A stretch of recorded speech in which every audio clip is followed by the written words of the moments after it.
The desert bled red. Chayton Greyhawk sat his horse, a dark shape against a sky dissolving into copper and violet. He was a man of two worlds, and at home in neither. Here, under the immense, bruised twilight of the New Mexico territory, he was just a man, alone. His gaze was fixed on a paint mare, a wild thing of white and brown, its mane a tangle of freedom. He had tracked her for 2 days, not for bounty, but for the quiet challenge of the chase. He nudged his mount forward, a slow, patient walk. The mare's head snapped up, ears pricked. She snorted, testing the air, her dark eyes reflecting the last sliver of sun. Chayton kept his body loose, his hands light on the reins. He was part of the landscape, another shadow moving in the dusk. He could have pushed her, run her to exhaustion, roped her and broken her spirit for a handful of dollars. He had done it before, too many times. The mare watched him. He tracked her movements, the ripple of muscle over her flank, the nervous stamp of her hoof. He was close now, perhaps 50 yards. He could feel the pulse of her fear. He had a lariat coiled and ready at his saddle. His hands knew the weight of it, the pull and bite of it. His memory knew the feeling of a life struggling against his will. He saw the moment she would bolt. He saw the path she would take, a narrow cut between two rising monoliths of sandstone. He could head her off, turn her back into the open basin. He could own her. Instead, Chayton Greyhawk pulled his horse to a stop. He raised one hand, open, palm forward, a gesture of peace, a gesture of surrender. The mare stared, confused by the lack of pursuit. "Go," he said. His voice was rough, quiet, lost almost immediately in the vast emptiness. "Hozo, go in peace." She took a hesitant step back, then another, with a defiant toss of her head. She spun on her haunches and bolted. Her hooves threw up clouds of red dust, golden in the last light, as she disappeared into the cut. Chayton watched her go, his chest tight. He watched until the sound of her flight was gone, replaced by the whisper of the wind over the sagebrush. He had been a hunter. He had been a tracker for the blue-coated soldiers. He had led them. The memory came unwanted, as it always did. It rose with the smell of the cooling sand. It was not the crisp, clean scent of sage, but the greasy, choking smell of piñon pine burning when it should not. The high, thin wail of a child. He was riding point, his eyes on the ground, reading the story of a small band of Apache moving through the high canyons. He was the best. His skill was a thing of pride. Once, then he led the soldiers to the village. It was not a war camp. It was a home. He saw the flames catch the dry thatch of the hogans. He heard the sudden, sharp cracks of the cavalry carbines. He saw the women running, clutching babies, their faces masks of terror. He had sat his horse on the ridge, just as he did now, watching. A captain, his face red with the sun and whiskey, had clapped him on the shoulder. "Good work, Greyhawk. Damned good work." Chayton had looked down at the silver dollars pressed into his hand. They were heavy. They felt like stones. He felt the bile rise in his throat. He was dying. Yet he had led the soldiers. He was a man paid to hunt people who looked like his own mother. He was a victim of their expansion. And he was their most useful tool. He was a traitor. He closed his eyes, the red of the memory mixing with the red of the sunset. He turned his horse south, toward the distant, flickering lights of Las Piedras. He was done hunting things that wanted only to be free. But a man had to eat, and the ghosts of his past demanded a high price, a price he could only pay by buying back the land, the horses, the piece of his soul he had sold. Far to the east, in a world of gaslight and paved streets, there was no red dust. There was only the suffocating scent of expensive perfume and old money. Eleanor Ward sat on a silk settee in her father's Boston drawing room. Her dress was the color of cream, its whalebone corset a polite prison against her ribs. She held a porcelain cup of tea she did not want. Her hands, pale and smooth, were perfectly still. Across the room, her father, Senator Ward, swirled brandy in a crystal glass.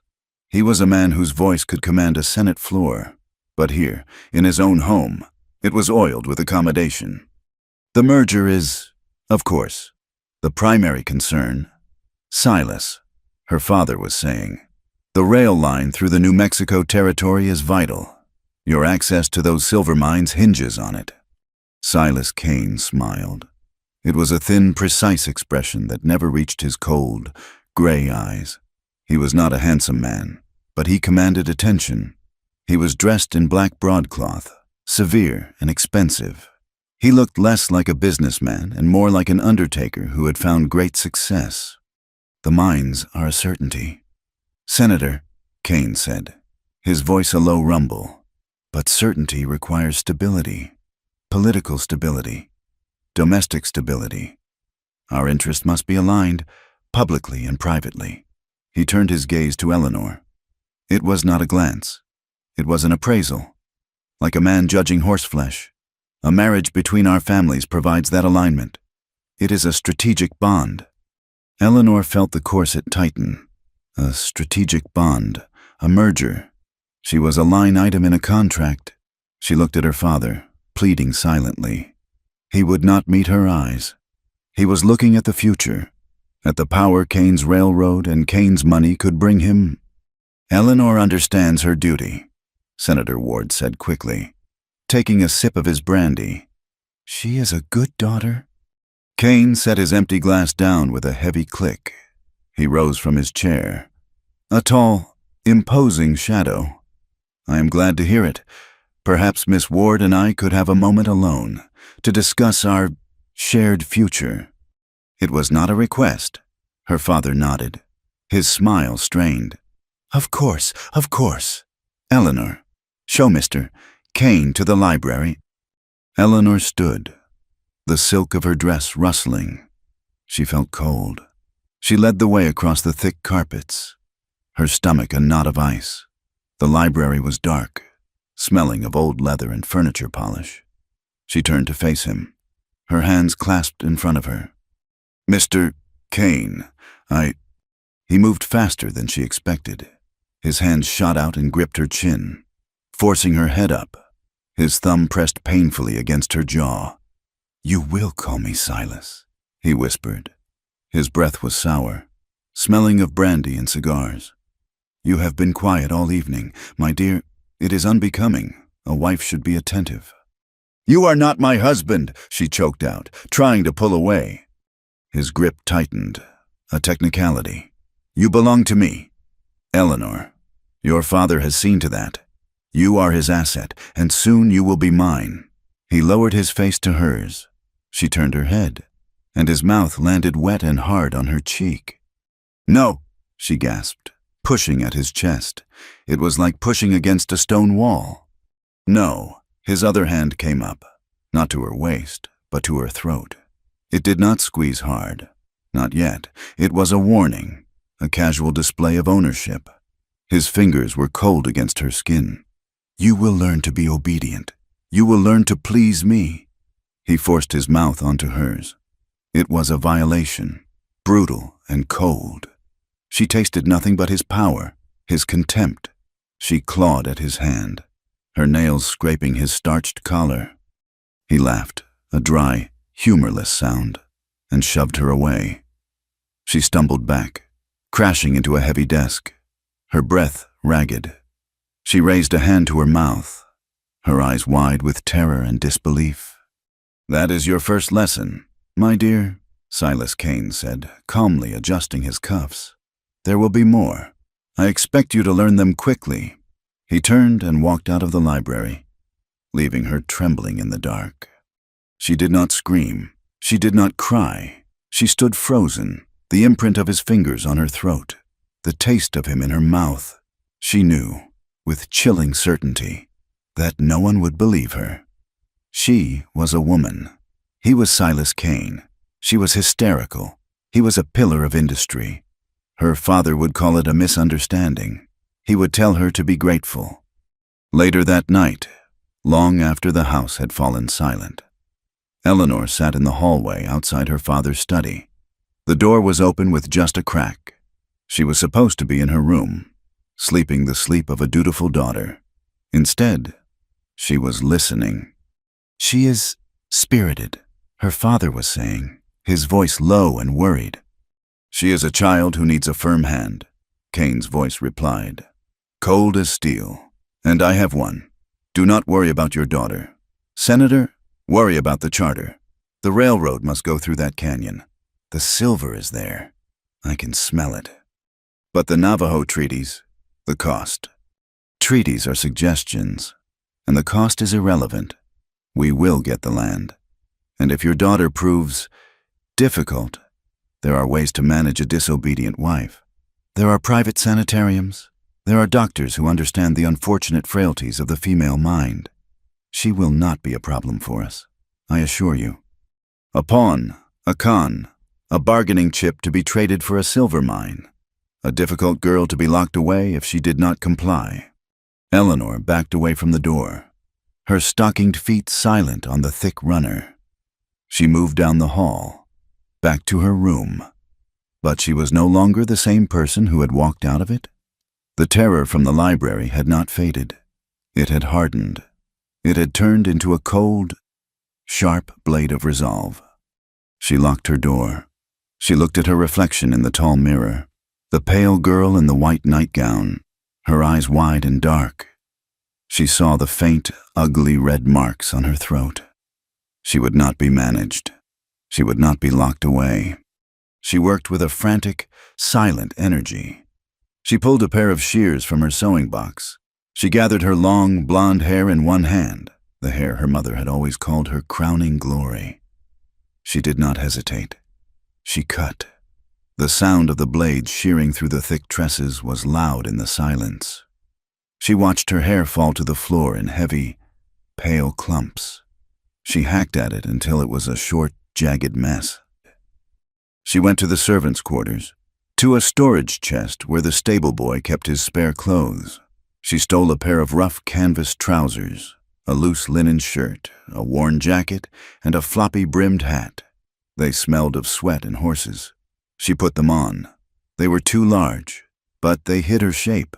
She bound her chest with a strip of linen, the constriction almost as tight as Kane's grasp. But this was a prison of her own making. She returned to her father's study. The men were gone. On the desk, left carelessly behind by Kane, was a leather-bound book, a ledger. She had seen him writing in it earlier. She did not know why, but she knew it was important. She took it. She also took a map of the territories from the wall, and all the cash she could find in her father's drawer, perhaps $40 or $50. One last thing. She looked at the white silk wedding dress, hanging like a ghost in her wardrobe, a dress for her own funeral. She tore a strip of lace from its hem and shoved it into her pocket, a reminder of what she was running from. She did not go out the front door. She climbed out her window, dropped 10 feet to the soft grass of the garden, and ran. She did not look back. 2 days later, she was Leo Morales, a quiet Mexican boy with haunted eyes, sitting in the corner of a rattling stagecoach heading west from Omaha. The coach was packed with 5 other men.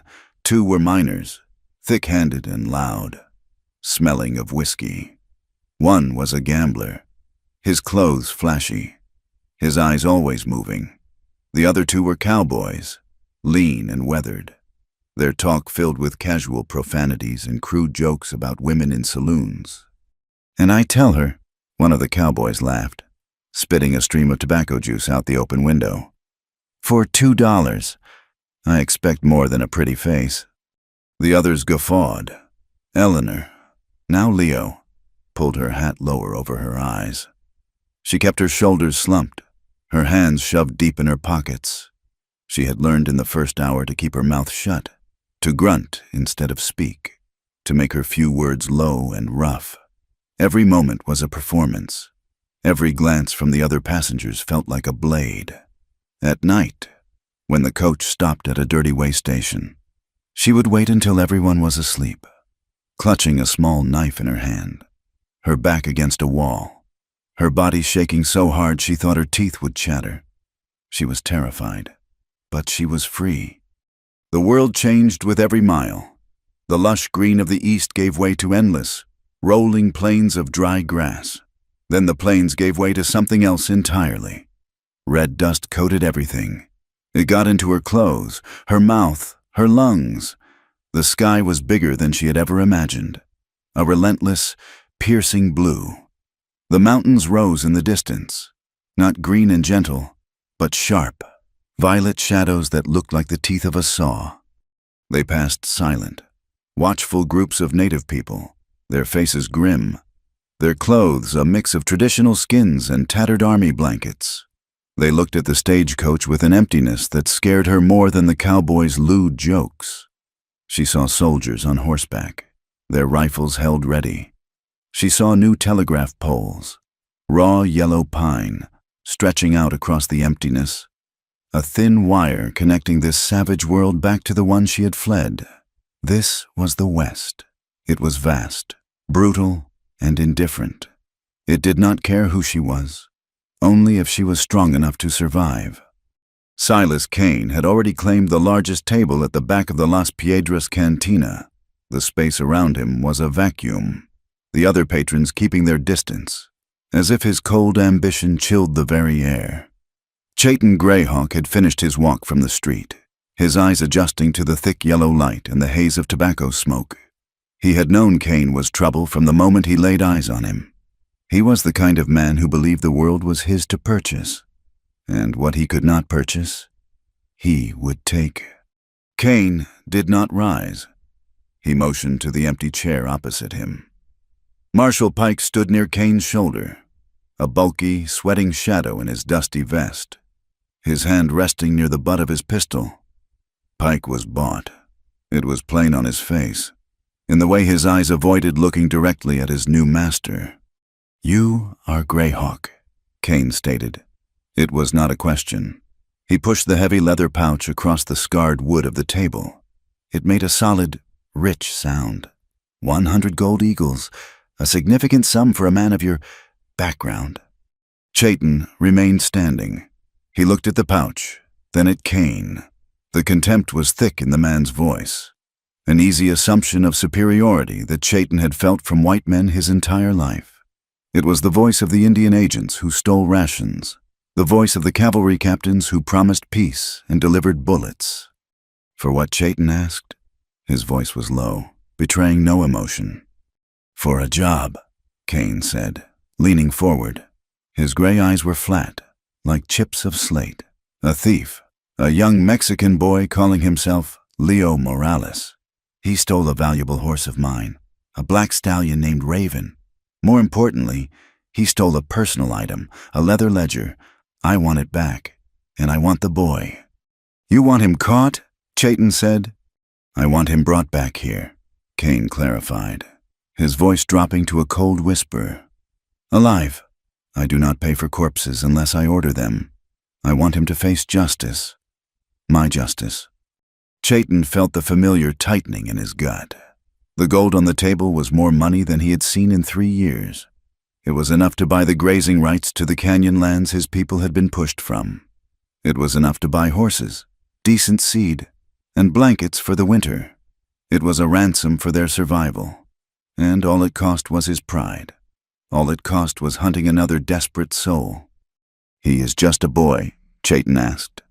"A common horse thief," Marshal Pike interjected, his voice overly loud. "A slippery piece of trash. He is nothing." Chayton's gaze shifted to the marshal. "If he is nothing, you should have no trouble catching him yourself." Pike's face flushed a dull red. "We do not have time for this. Greyhawk, are you in or out?" "I work alone," Chayton said, his eyes returning to Kane. "No marshal, no posse. I find him. I bring him back. The horse, the book, the boy. But I do it my way." Kane smiled, a thin, reptilian movement of his lips. "I admire efficiency. I do not care how you do it. As long as it is done, take the money." Chayton reached out, his hand steady, and took the pouch. The weight of it was substantial. It felt like a stone pulling him down. He turned to leave, the gold heavy in his pocket. "One more thing," Marshal Pike called after him, his tone laced with a cheap authority. "Do not let any of your Indian feelings get in the way. This is not about honor. It is about a crime. He is just a lowly horse thief. Understand? Do not get soft." Chayton paused at the doorway, his back to the room. The marshal's words pricked at the old wound, the one that never healed, the conflict of his blood. He was dying, but he had worn the blue uniform. He was a tracker, but he had hunted his own kind. Pike saw him as a tool, a savage with a single, useful skill. Kane saw him as a commodity, cheaper than a white man, but more effective, and the gold in his pocket confirmed they were right. He said nothing. He pushed through the swinging doors and stepped out into the clean, cold dark of the desert night. Hundreds of miles away, the stagecoach rattled and swayed, a wooden box of misery suspended on leather straps. Eleanor Ward. Now Leo Morales sat crammed between a foul-smelling miner and the sharp elbow of a gambler.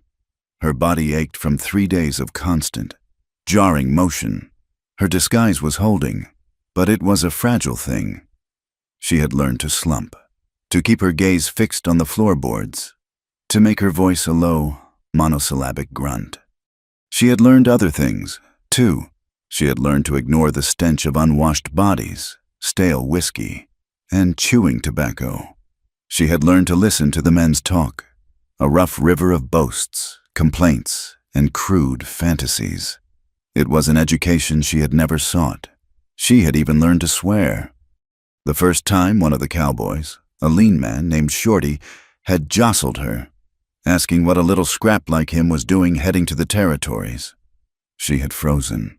She remembered Silas Kane's cold breath, his hand on her throat. Then she remembered the sound of the stable hands back in Boston, the words they used when they thought no one of quality was listening. "Looking for work," she mumbled, her voice cracking. "Work," Shorty laughed. "He cannot weigh more than 100 pounds soaking wet. What kind of work?" She took a breath, summoning an anger she did not know she possessed. "None of your damn business, mister." The coach went silent. The miner paused, a piece of jerky halfway to his mouth. Shorty stared at her, his eyes narrowing. Eleanor's heart hammered against her ribs. She thought she'd gone too far. Then, the gambler chuckled. Shorty broke into a wide, gap-toothed grin. "Got some sand in him, did he?" Shorty slapped his own knee. "All right, Leo, you keep that sand. You will need it." After that, they mostly left her alone. But the performance was exhausting.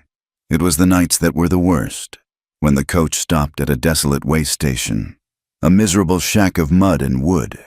She would not sleep. She would sit with her back to a wall, her hat pulled low, her hand clutching the small, sharp knife in her pocket. She would listen to the men snore and mutter, the sounds of coyotes crying in the dark, the wind whistling through the cracks in the wall. In those long, terrified hours, her hand would creep to the oilcloth satchel at her feet. Inside, wrapped in her old shirt, was a bundle of white silk and lace, the wedding dress. She would grip the fabric through the cloth, a tangible reminder of the prison she had fled. It was the ghost of the life Silas Kane had planned for her. She was running from that ghost, running toward an unknown, terrifying freedom. On the 4th day, as the sun began to dip toward the jagged western horizon, the coach was climbing a steep, rocky pass. The air was hot and still. Suddenly, a rifle shot cracked, the sound echoing off the canyon walls. A bullet tore through the canvas roof of the coach. "Hell," the driver yelled from outside. "Ambush!" The coach jolted to a violent stop, throwing the passengers against each other. Eleanor's head struck the wooden frame. Before she could recover, the door was ripped open. A man with a dirty red bandana over his face leered in, brandishing a long-barreled pistol. "Everybody out now, hands high." 2 other men, also masked, were covering the driver and the guard. The passengers scrambled out, their hands raised, The gambler looked annoyed. The miner looked terrified. "Wallets on the ground," the masked man ordered. "Jewelry, anything of value. And the mail sack." The lead robber stalked down the line of passengers, kicking at their meager belongings. He stopped in front of Eleanor. He was breathing hard, his eyes raking over her small frame. "Well, what have we here?" he sneered. "Just a boy. Empty your pockets, boy." Eleanor's hand was shaking so badly she could barely function. She pulled out the small handful of coins her father had left in his desk. It was barely $5. The man backhanded her. The force of the blow sent her sprawling into the red dust. Her hat flew off, revealing her short, hacked hair. "That is it," he roared. "You think you can cheat me?" He raised his pistol, aiming it at her head. "I ought to plug you just for the insult." Time slowed down. Eleanor saw the dark hole of the pistol's muzzle. She saw the man's dirty finger tightening on the trigger. She heard the miner whimpering. In that second, she was not Leo, the tough Mexican boy. She was not Eleanor, the dutiful daughter. She was just a terrified animal, cornered and about to die. But the guard, who had been lying face down, had left his pistol on the coach seat when he was pulled out. It was an old Colt, heavy and dark. It was lying just inside the open door, not 2 feet from where she had fallen. She did not think, she reacted. She lunged, her hand closing around the cold, checkered grip of the pistol. She rolled onto her back, bringing the heavy weapon up with both hands, her arms shaking violently. The robber stared, surprised by her sudden movement. "Drop it, boy, or I will." Eleanor screamed. It was a high, thin sound, nothing like Leo's grunt. She squeezed the trigger. The explosion was deafening. The recoil slammed her shoulders back against the dirt, and the bullet went wild, flying high over the robber's head. But it was enough. The crack of the unexpected shot, the scream, the bullet whining past his ear. It startled the robber. More importantly, it startled his horse. The animal reared, screaming in panic. The other robbers' horses, already on edge, caught the fear. One of them bucked, throwing its rider. The driver seized the opportunity, lunging for the shotgun still in its boot. "They are just kids," the driver yelled. "Get them!" The ambush dissolved into chaos. The robber whose horse had bucked was scrambling for his rifle. The one who had threatened Eleanor was fighting to control his mount. The third man, seeing the tide turn, fired one more wild shot and spurred his horse back up the pass. "Get back in the coach," the guard bellowed, finally grabbing his own rifle. "Go, go!" The passengers dove back inside. Eleanor scrambled in last, still clutching the heavy Colt, her entire body vibrating with shock. The driver cracked his whip, and the stagecoach lurched forward, horses straining as it clawed its way up the rest of the pass. They did not stop for another 2 hours. When they finally pulled into the next way station, a dusty, sun-bleached collection of buildings called Mesa Roja, the passengers stumbled out. The gambler lit a thin cigar, his hands perfectly steady. "Exciting afternoon," he commented to no one. Shorty, the cowboy, looked at Eleanor. She was leaning against the coach wheel, trying to stop shaking. She had dropped the pistol on the floorboards as if it were a hot coal. "You are a terrible shot, Leo," Shorty said, not unkindly. "You missed him by a mile, but your heart is in the right place." Eleanor just nodded, pulling her hat back on, her face hidden in its shadow. She knew she had been lucky. She also knew she had been seen. Her scream, her shaking hands, her terrible aim. She was not a boy. She was a woman playing a desperate part, and she had almost lost her life. She could not stay with these men. She had to get away, on her own. Chayton Greyhawk found the site of the robbery the next morning. It was not hard. The story was all over the territory, carried by telegraph and travelers. He sat his horse on the ridge above the pass, reading the signs in the dust below. It was all there, clear as print. He saw the tracks of the stagecoach. He saw where it had stopped. He saw the boot prints of the passengers, the divots where they had thrown their wallets. He saw the tracks of 3 horses, shot in a way that meant they were local, probably from one of the border gangs. He saw where one rider had been thrown, the scuff marks of his fall. And he saw something else.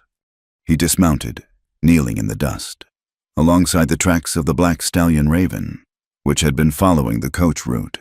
He saw another set of tracks. They were small, too small for a man, even a small one. The boot was worn, but the heel was slightly built, the sole narrow. It was not the heavy, square-toed boot of a cowboy or a miner.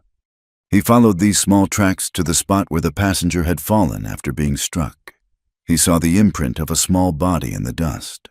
He saw where the same small boots had scrambled, digging in for purchase. He saw where the person had lunged for the coach door. He looked around. The bullet had struck the cliff face 20 feet above where the robber had stood. He smiled grimly. Shorty was right. It was a terrible shot. Chayton mounted up, his mind working. The thief he was hunting, this Leo Morales, was not just small. He was clumsy with a gun. He wore strange boots, and he had been traveling with the stagecoach, not just following it. Then, for some reason, he had separated from it. The tracks for Raven and the small boots veered off the main road about a mile before the Mesa Roja station. The boy was traveling alone now, and he was spooked. He followed the trail. It was easy. The thief was riding hard, pushing the stallion, but he was not covering his tracks. He was an amateur. He was running. The tracks led toward a massive, flat-topped mesa that dominated the horizon. Chayton reached the Mesa Roja way station by midday. The station master, a weary man with skin like old leather, was happy to talk for the price of a beer. "Oh yeah, the stage came through," the man said, wiping down the bar. "Full of stories about the robbery," said the little Mexican fella, scared them off, though he did not come in with them. Showed up maybe an hour later, all alone. "This Mexican boy," Chayton said, keeping his voice casual. "What did he look like?" "Scrawny, looked half-starved, poor kid, and quiet. Did not say 2 words. Just bought some hardtack and a canteen of water. Paid in cash. Seemed desperate to get on his way." The man paused, scratching his chin. "Funny thing, though, the missus, she was cleaning the bunk room after he left, said he was muttering in his sleep, and it was not Spanish. She said it was clear as a bell. Sounded like a rich man's English, all proper and high-toned." Chayton thanked the man and left. A Mexican boy who wore small boots, could not shoot, and spoke like a Boston senator in his sleep. The puzzle was taking shape, and the picture it made was not the one Kane had painted. He picked up the trail again, leaving the station behind. The tracks were fresher now, only a few hours old. They led away from the road, up a winding rocky path toward a small, hidden spring at the base of the great mesa. The thief was looking for water, a place to rest. Chayton moved quietly, dismounting and leading his horse the last quarter mile. He moved through the scrub oak and juniper like a ghost. He heard the stallion, Raven, nicker softly before he saw it.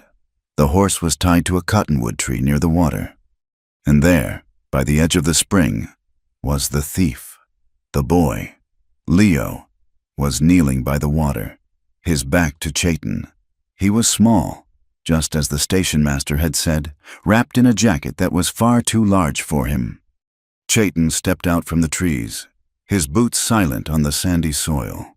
He was 20 feet away when the boy sensed him. The small figure scrambled to his feet. Spinning around, he ripped a pistol from his belt, a different one this time. Smaller, but he fumbled it, his hands shaking. He looked terrified. Chayton stopped. He saw the dirt-smeared face, the wide, panicked eyes. He saw the rough-cut hair, but it was not a boy. He knew it, instantly and completely. He looked at the slender hands, the delicate line of the jaw, the terror in her eyes that was not the fear of a thief, but of a hunted animal. His eyes drifted to the ground beside her. There, half buried in the mud where she had knelt, was a patch of white. It was fabric. He saw where she had slipped earlier, higher up the bank. The soft mud held a perfect, undeniable imprint. Not of a boot, not of canvas trousers, but of fine, delicate lace. A piece of that same lace was snagged on a nearby thorny bush, a white flag of surrender. He looked back at the terrified woman holding a gun she barely knew how to aim. He saw the faint, purpled bruises on her throat, just above the collar of her dirty shirt. The pieces clicked into place. The small boots, the terrible shot, the rich man's English, the bruises. This was not Leo Morales, the horse thief. This was a woman. This was Silas Kane's important property. Chayton raised his hands slowly, palms out. "I am not here to hurt you," he said, his voice quiet. The woman's eyes widened, her knuckles white as she gripped the pistol. "Who are you?" she whispered, and her voice, rough with dust and fear, was the voice of a woman, not a boy. "My name is Chayton Greyhawk," he said. He took one slow step closer. "And you are a long way from home." He found her where the high red rocks narrowed into a small, box canyon. The spring he had seen was at the far end, shaded by a few stubborn cottonwoods. The black stallion, Raven, was tied to one of them, pulling nervously at its rope, its ears flicking back and forth. The horse knew he was there. The woman did not. She was struggling with the saddle cinch, trying to tighten it. Her movements were clumsy, frustrated. The horse, a powerful animal that sensed her fear, kept sidestepping, pulling the reins from her grasp. "Hold still!" she hissed at the horse, her voice a low, desperate rasp. "Just hold still. Curse you!" Chayton left his own horse tied 100 yards back, hidden in a thicket of juniper. He moved on foot, his moccasins making no sound on the packed red earth. He stayed in the shadows of the canyon wall, moving with a patience he had learned from hunting deer, from hunting men. He was close now, no more than 30 feet. He could smell the horse's sweat and the faint, dusty scent of the woman herself. He watched her give up on the saddle and turn to the horse's head, trying to soothe it. She stroked its muzzle, her small, dirty hand trembling. "It is all right, Raven. It is all right. We just have to go a little further." Chayton chose that moment to step out from the shadows. He did not make a sound, but the stallion saw him. The horse threw its head up, snorting a loud alarm, its eyes rolling wide. The woman spun around. Her hand flew to the pistol tucked in her belt. She ripped it free, fumbling the grip, but she managed to raise it, pointing it at his chest with both shaking hands. Her face was streaked with grime and sweat. Her floppy hat was pulled low, shadowing her eyes, but he could see the panic in them. "Stay back," she yelled. Her voice cracked, trying to find the low, rough tone of Leo, but only managing a desperate, high-pitched shout. "I swear I will shoot. I have done it before." Chayton stopped. He kept his hands open, away from his body, away from the pistol at his own hip. He saw the way she held the gun, her knuckles white, her arms locked straight, her entire body rigid with terror. She was a trigger pull away from a shot that could go anywhere. "I heard," he said, his voice calm, pitched low to soothe, not to threaten. "It was a terrible shot. You missed the man by 20 feet. He spoke in English. The word, clear and calm, seemed to startle her more than a threat would have. I will not miss this time," she stammered, trying to steady the gun's heavy barrel. He took one slow, deliberate step to his left, moving away from the direct line of the horse, giving her a clear field of fire. It was a gesture of non-aggression. He was showing her he was not lunging, not attacking. "Your hands are shaking," he said, still quiet. "You are going to hurt yourself, or the horse. Just put the gun down. Pon el arma en el suelo. Despacio." He switched to Spanish, testing her, watching her reaction. Her eyes flickered, confused. She understood English. The Spanish, not so much. "Who are you?" she demanded. "Did Kane send you? Are you one of his hunters?" "I am just a man," he said. He took another slow step, angling slightly. She tried to follow him with the pistol, her arms straining. And you are tired. You are scared. And you are done running, at least for today. He was only 10 feet from her now. He could see the pulse beating frantically in her throat, just above the dirty collar of her shirt. He saw the faint purple and yellow shadows of bruises there. "I am not going back," she cried, her voice breaking. "You cannot make me go back." She was shifting her weight, her finger tightening on the trigger, a spasm of pure fear. He knew he had only a second. He moved. It was not a rush, but a flow. In one swift, fluid motion, he closed the distance. His left hand shot out and clamped down on her wrists, forcing the pistol's barrel up, away from his body. The gun exploded, the sound of a deafening crack in the small canyon. The bullet screamed off the rock wall high above their heads. She screamed, a raw sound of pure terror, fighting against his grip. She was stronger than he expected, fueled by panic. But he was still stronger. He twisted her hands, his thumb finding the nerve in her wrist. Her fingers spasmed open, and the pistol fell to the dirt. With his other hand, he grabbed the bandana tied around her neck and the floppy hat on her head and yanked them both off in one sharp pull. She froze. Her short, hacked blonde hair, matted with sweat and dust, was revealed. Without the hat's shadow, her face was starkly visible. It was the face of a high-born woman. Pale skin, now sunburned and dirty. A fine, straight nose, and eyes, not the dark eyes of a Mexican boy, but a brilliant, terrified blue. Her neck, where the bandana had been, was white and slender, and the bruises on her throat were clear, ugly, and shaped like fingers. He let go of her wrists. She stumbled back, clutching her hand, her breath coming in ragged, painful sobs. She stared at him, her mask gone, her secret laid bare in the harsh desert light. Chayton looked at her. He saw the ruins of a society girl, dressed in the stolen clothes of a stable hand. He saw the fear, but underneath it, a furious, defiant anger. He looked at the gun lying in the dust. He looked at the bruises on her neck. He bent and picked up the pistol, tucking it into his own belt. He then reached down and retrieved her hat, holding it out to her. She flinched, not taking it. He lied. Chayton said it was a flat statement. Silas Kane. He said he was hunting a boy, a horse thief. Nora's breathing was still erratic, but the sobs quieted.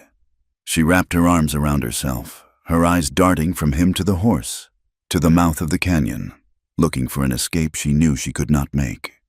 "I am not a thief," she whispered, her voice hoarse. "He is the thief.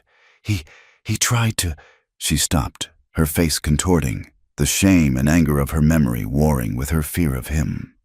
He tried to what Chayton asked, his voice still quiet, but with a new, hard edge. "He said I belonged to him. My father agreed." She spat the words out, as if they were poison. "It was a contract, a merger. I was just part of the deal. And when I did not act like a grateful piece of property, he put his hands on me." She touched her own throat, her fingers tracing the bruises. "He told me he would teach me to be obedient. He told me if I was not, he would have me locked away, in a sanitarium. He said I was hysterical." She looked up, and her blue eyes were not just scared, they were burning. "I will not be locked away. I will not be his property. I would rather die out here than go back to him." Chayton stared at her for a long time. He saw the truth in her face. He saw the terror, but he also saw the iron underneath it. This was not a thief. This was a runaway, an escapee, and she had run from a monster he now worked for. The gold in his pocket felt suddenly very heavy. 100 gold eagles, enough to save his people. All he had to do was tie this woman up and drag her back to the man who had bruised her, the man who considered her a thing to be owned. His face hardened. His expression went flat. The one he used when he was a cavalry scout. The one that showed nothing. A job was a job. His people were starving. This woman, with her rich father and her white skin, was not his problem. She was just a complication. "You stole his horse," he said, his voice cold, "and his ledger." Her eyes widened. "How did you know about the ledger?" "He wants it back. He wants you back." He pulled a coil of rope from his belt. "My job is to bring you to him." Panic seized her again. She took a step back, her hands coming up. "No, please, you do not understand. He is a monster. He will kill me, or worse. I have money. What is he paying you? I can double it. My father." "Your father is the one who sold you." Chayton cut her off. The words were brutal, but they were true. "Then I will fight you," she said, her voice dropping, trembling but fierce. She grabbed a rock from the ground, holding it like a weapon. "I will not go back. I will not." He looked at her, this small, desperate woman in her ridiculous clothes, holding a rock against a man with 2 guns and a knife. She was pathetic, and she was magnificent. She was trembling from head to toe, but she was standing her ground. She was running from a hell he could barely imagine. And she still had a fight left in her. He looked at the bruises on her neck again. He thought of the wild mare he had let go, the one that just wanted to be free. He thought of the Apache women running from the burning hogans. He thought of the weight of the captain's silver dollars in his hand. He was so tired of tying up things that were meant to be free. Nora saw the hesitation in his face, the flicker of something behind his cold, dark eyes. She took a desperate gamble. "You think you are different from me," she said, her voice shaking but rising in power. "You think because you are the one holding the rope. You are the one who is free. You are wrong. He told me. He told my father. He talked about you. He said—" She faltered, then pushed on, the words tumbling out. "He said men like you are just commodities that can ride a horse, an Indian tracker. He said you were a tool, worth a little more than I am, but still just something to be bought, to be used and thrown away when he is done. You are his property, too. You just do not know it yet." The words struck him like a physical blow. He froze. A commodity that can ride a horse. It was the echo of his own deepest shame, the voice of the cavalry captain, the voice of Marshal Pike, the voice of every white man who had ever looked at him and seen a tool. Not a man. He had taken Cain's gold, and in doing so, he had proven her right. He had proven them all right. He was no better than the man he hunted. He was no better than the man who had put those bruises on her neck. A long, heavy silence stretched between them. The canyon wind whispered over the rocks.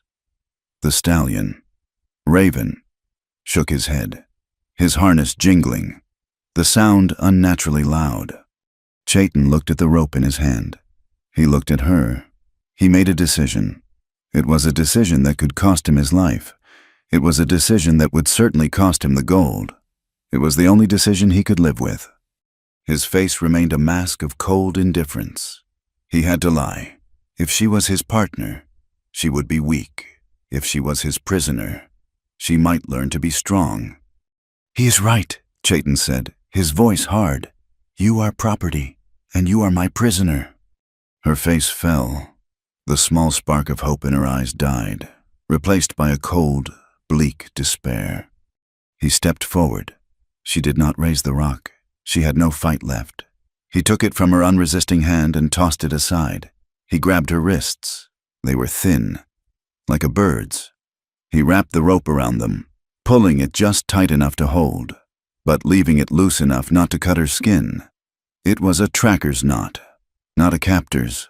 It would hold until she fought it, and then it would give, but she did not know that. "Where are you taking me?" she whispered, her eyes fixed on the ground, her voice dead. "Back to Las Piedras. He lied. To Cain. Now, move. We rode double on my horse. The stallion is lame. He has thrown a shoe." He had seen it when he first arrived. The horse was favoring its left foreleg. This Leo truly knew nothing about horses or the desert. He pulled her along, his hand on her arm. He untied his own horse, a tough buckskin, and mounted. He reached down, grabbed her by the front of her jacket, and hauled her up, setting her in the saddle in front of him. She was light, almost weightless. She sat rigid, her bound hands in her lap, her back straight, refusing to lean against him. He spurred the horse, not back toward the south, toward Las Piedras, but to the north, away from the town, away from the railroad, toward the high, empty mesas that were his people's refuge. "This is not the way we came," she said after an hour, her voice small, suspicious. "I am the tracker," he said, his voice rough in her ear. "I say which way we go." They rode until the sun was a dying ember, painting the clouds in shades of orange and blood. The desert turned cold quickly, the vast, empty silence pressing in on them. Chayton finally stopped in a shallow draw, sheltered from the wind by a fall of ancient boulders. He dismounted, then pulled her down. Her legs were stiff, and she stumbled. He cut the ropes on her wrists with his knife. She rubbed her skin, watching him with wary, hateful eyes. "Gather firewood," he ordered, tossing her the hat she had left behind. "Anything dry. Move." She hesitated, then obeyed, her anger giving her a new purpose. While she scrambled over the rocks, he built a small, smokeless fire, using the skills the cavalry had paid him so well to learn. He laid out his bedroll and a single blanket. When the fire was lit, a small circle of warmth in the immense, cold dark. He sat back on his heels. He took some jerky and hardtack from his saddlebag and tossed a piece to her. She caught it, surprised. She sat on the other side of the fire, as far from him as she could get while still feeling its heat. She ate the dry, tasteless food like a starving animal. They sat in silence for a long time. The only sound was the crackle of the fire and the mournful, lonely cry of a coyote, far off in the hills. Nora flinched at the sound. Her head snapped up, her eyes wide, searching the darkness beyond the firelight. What was that she whispered? "Coyote," he said. Another cry joined the first, closer this time, a yipping, howling chorus. It sounded like a dozen animals surrounding them, laughing at them. Nora scrambled to her feet, her terror palpable. She looked out into the blackness, then back at Chayton, at the fire, at the steep, dark walls of the draw. She took a step, then another, away from the fire, into the cold. She was going to run. He saw it in her eyes. She was going to try and escape into the open desert, in the dark, with no water, no weapon, and coyotes on the prowl. He did not move. He just watched her. She took 3 more steps. The wind hit her, cold and sharp, pulling at her oversized jacket. The howling rose again, seeming to come from the very direction she was heading. She stopped. She stood frozen, a small, lost figure in a world that would kill her in an hour. She looked back at him. He was just a shadow by the fire, his face unreadable, his arms resting on his knees. He was a captor. He was a savage. He was the only thing between her and the howling dark. Slowly, defeated, she walked back. She did not sit close to him.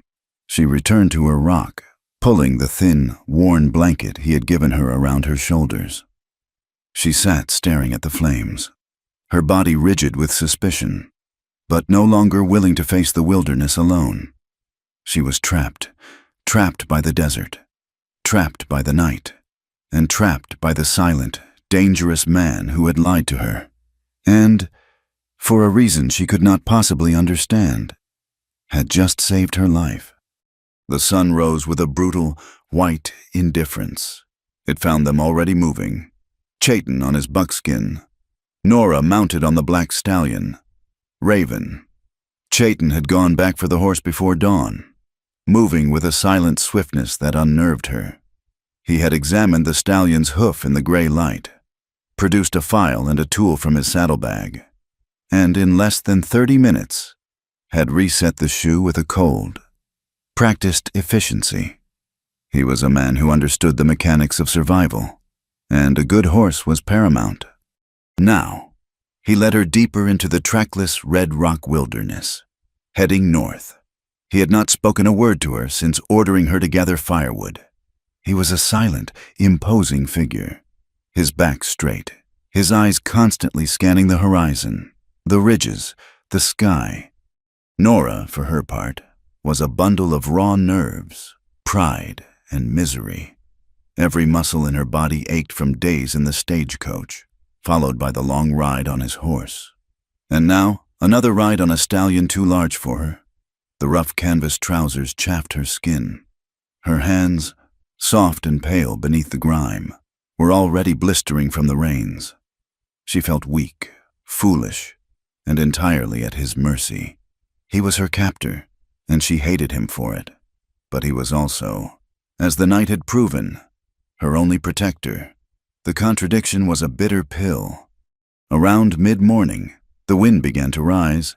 It started as a whisper, a cool breath that felt good against her sunburned skin. But it did not stop. It grew stronger, a steady, whining push that carried sand with it. The grain stung her face, got in her eyes, her mouth. Chayton stopped. He pulled the bandana from his neck. "Wrap this around your face," he ordered, tossing it to her. "Cover your nose and mouth, and do not talk." She bristled at his tone. "I am fine." He turned his horse to face her. His eyes were flat, devoid of patience. "When the wind blows from the east, it brings the storm. You will breathe dust until your lungs fill. You will be blind in 1 minute. You are not fine. You are a fool, and you will do as I say." He was not wrong. The sky was no longer blue. It was turning a sick yellowish brown. The sun was a dull, hazy disk. The wind was not just whining, it was starting to howl. Humiliated, her eyes stinging, she fumbled with the bandana, her cold fingers clumsy. She tied it around her face, the rough cotton smelling of him of dust, leather, and sweat. "This land does not care about your pride," he said, his voice muffled by his own mask. "It only cares if you are smart enough to live until sundown. You do not look at the ground. You look at the sky. You do not drink when you are hot. You drink when you are cold. At night, and you find water not by looking for water, but by looking for what needs it. A line of cottonwoods, doves in the morning. That is how you live." "Why are you teaching me?" she threw back, her voice tight with resentment. "Why do you care if I live? I am your prisoner. Isn't a dead prisoner easier to manage?" "A dead prisoner is not worth 100 gold eagles," he said, the words a cold slap. He turned his horse and kicked it into a trot. "Stay close. Do not fall behind." He had said it to wound her, to keep the distance between them. But as she spurred Raven to follow, a cold dread settled in her stomach. He was right. She was just a bag of gold to him. The storm hit them an hour later. It did not arrive. It detonated.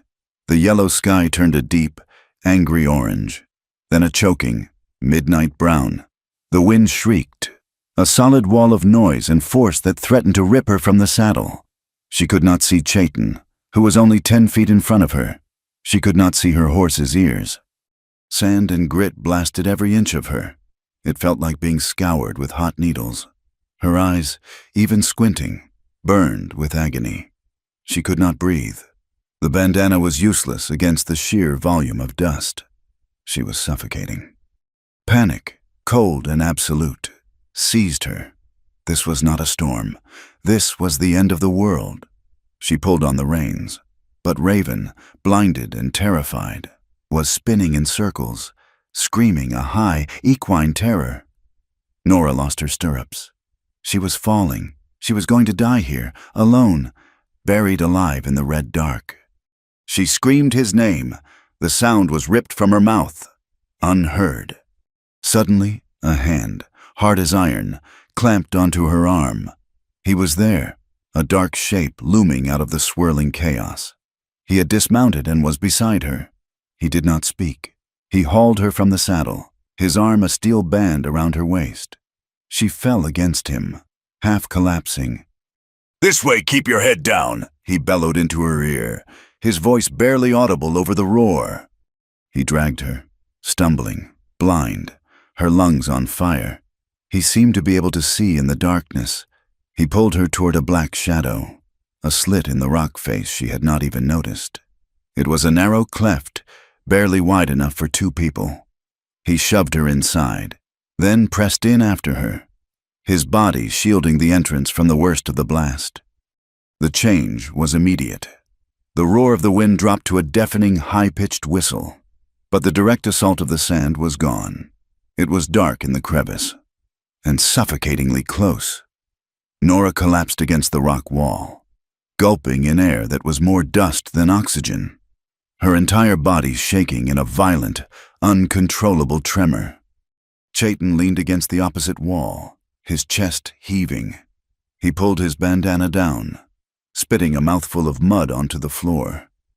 Nora did the same, coughing, her throat raw. They were trapped. The cleft was no more than 3 feet deep and perhaps 4 feet wide.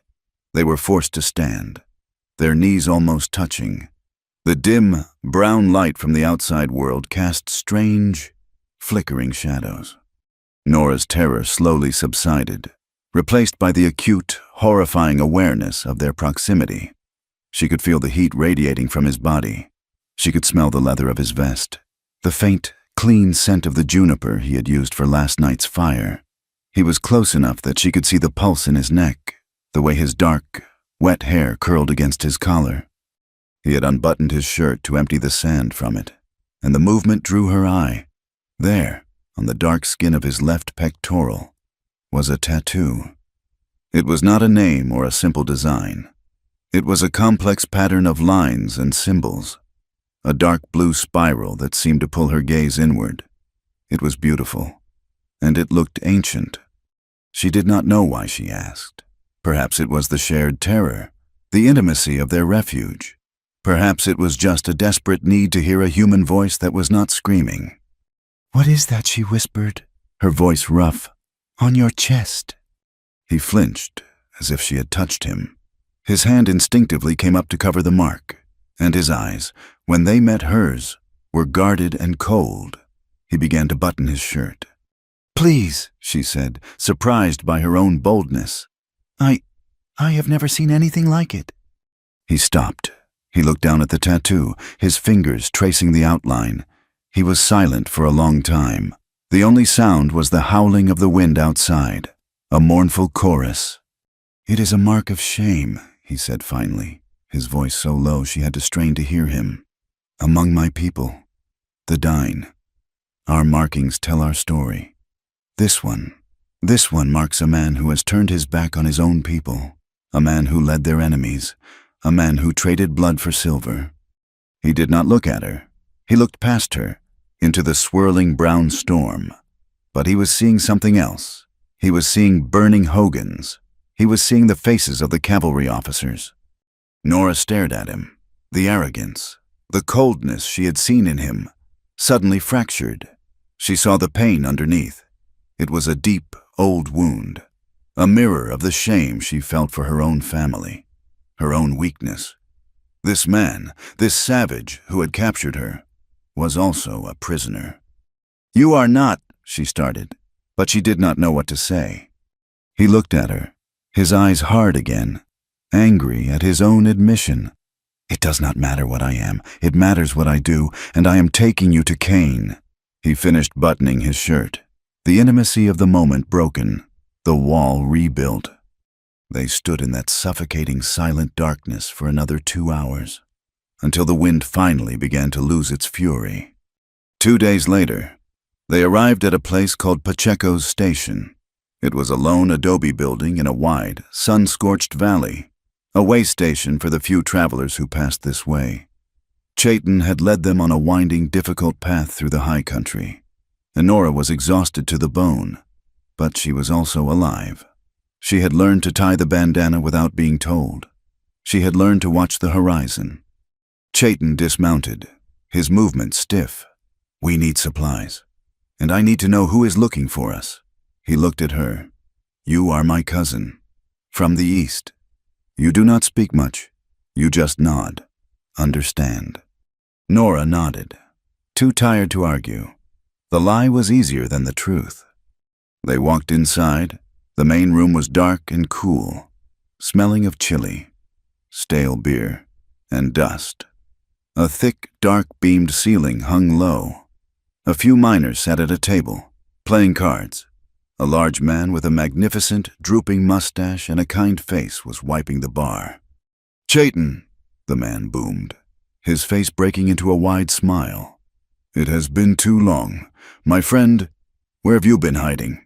"Around, Miguel," Chayton said, his voice relaxing for the first time since she had met him. He even smiled, a small, weary lifting of his mouth. "This is my cousin, Leo. He is traveling with me." Don Miguel looked at Nora, his dark eyes shrewd. He appraised her small frame, her oversized, dirty clothes, the way she hid in the shadow of her hat. He nodded slowly. "Bienvenidos. Leo, welcome to my home. My wife, Rosa, is in the kitchen. She will bring you food. You both look half-starved." A woman emerged from the back, wiping her hands on an apron. She was round, with graying black hair pulled back in a tight bun and the kindest eyes Nora had ever seen. She looked at Chayton with affection. Then her gaze fell on Nora. She stopped. Her eyes lingered, taking in the small hands, the slender neck, the terrified eyes. Rosa's own expression softened with a deep, immediate understanding. She knew. "Come," Rosa said to Nora, her voice gentle. "You must be tired. Muchacho, come and help me in the kitchen. I have fresh tortillas." Nora looked at Chayton, uncertain. He nodded. "Go, it is safe." Nora followed Rosa into the kitchen, a warm, bright room that smelled of baking corn and spices. As soon as the door swung shut, Rosa took the canteen from Nora's hand and filled it with cool water. "You are a brave girl," Rosa said quietly, not looking at her. "But you are a terrible liar, Mia." "And so is he, cousin." She snorted softly. "He does not have a single cousin who looks like you." Nora's breath hitched. She had been holding her terror for so long that the simple act of kindness almost broke her. "Please," Nora whispered, her eyes filling with tears. "Please do not tell anyone. He will find me." Rosa turned and put a warm, flour-dusted hand on Nora's arm. "He, the man who paid Chayton to find you?" Nora nodded, her lip trembling. "I have seen men like that," Rosa said, her voice turning hard. "Men who think a woman is a piece of property. My own father tried to marry me to a man twice my age, a cruel man with dead eyes, just for 100 acres of land." She looked Nora square in the face. "I ran too. I chose Miguel. It was the best decision I ever made." She bustled over to the stove. "You will eat. You will rest. Don Miguel and I, we see nothing. We only see Chayton and his young cousin. Your secret is safe here." Meanwhile, in the main room, Don Miguel poured Chayton a glass of whiskey. He leaned in, his voice low, his jovial manner gone.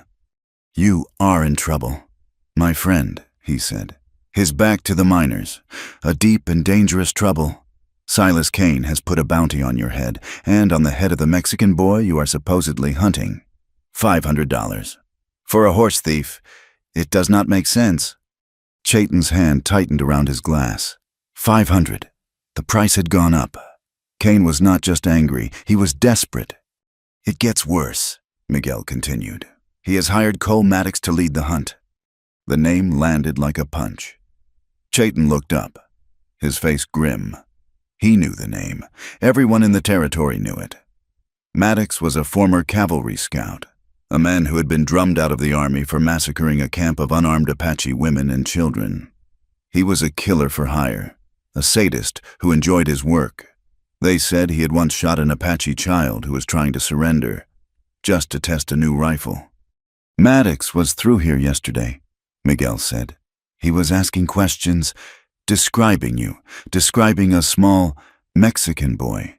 He is heading north, toward the mesas. He is hunting you, Chayton, and he is not hunting you to bring you back alive." Chayton finished his whiskey in one swallow, the liquid burning a hot trail down his throat. He was no longer a bounty hunter. He was the prey. They left an hour later, their saddlebags filled with food, their canteens full. Rosa had pressed a small bag of herbs into Nora's hand. "For the scrapes," she had whispered, giving her a fierce hug. "Be brave. Vaya con Dios." They rode hard, pushing the horses. The sense of sanctuary was gone, replaced by a new, urgent fear. They were no longer just running from Cain. They were being hunted by Maddox. The attack came as they were clearing the valley, entering a narrow pass. 3 men, appearing as if from the rocks themselves, rode out to block their path. They were not Maddox's men. They were local bandits, scavengers, their faces hard and hungry. Well, the leader, a man with a scarred face, grinned, his rifle held loosely across his saddle. "That is a fine-looking stallion. And that buckskin is not bad either. Hand them over, and your supplies." Chayton reined on his horse. He put his hand up, signaling Nora to stop behind him.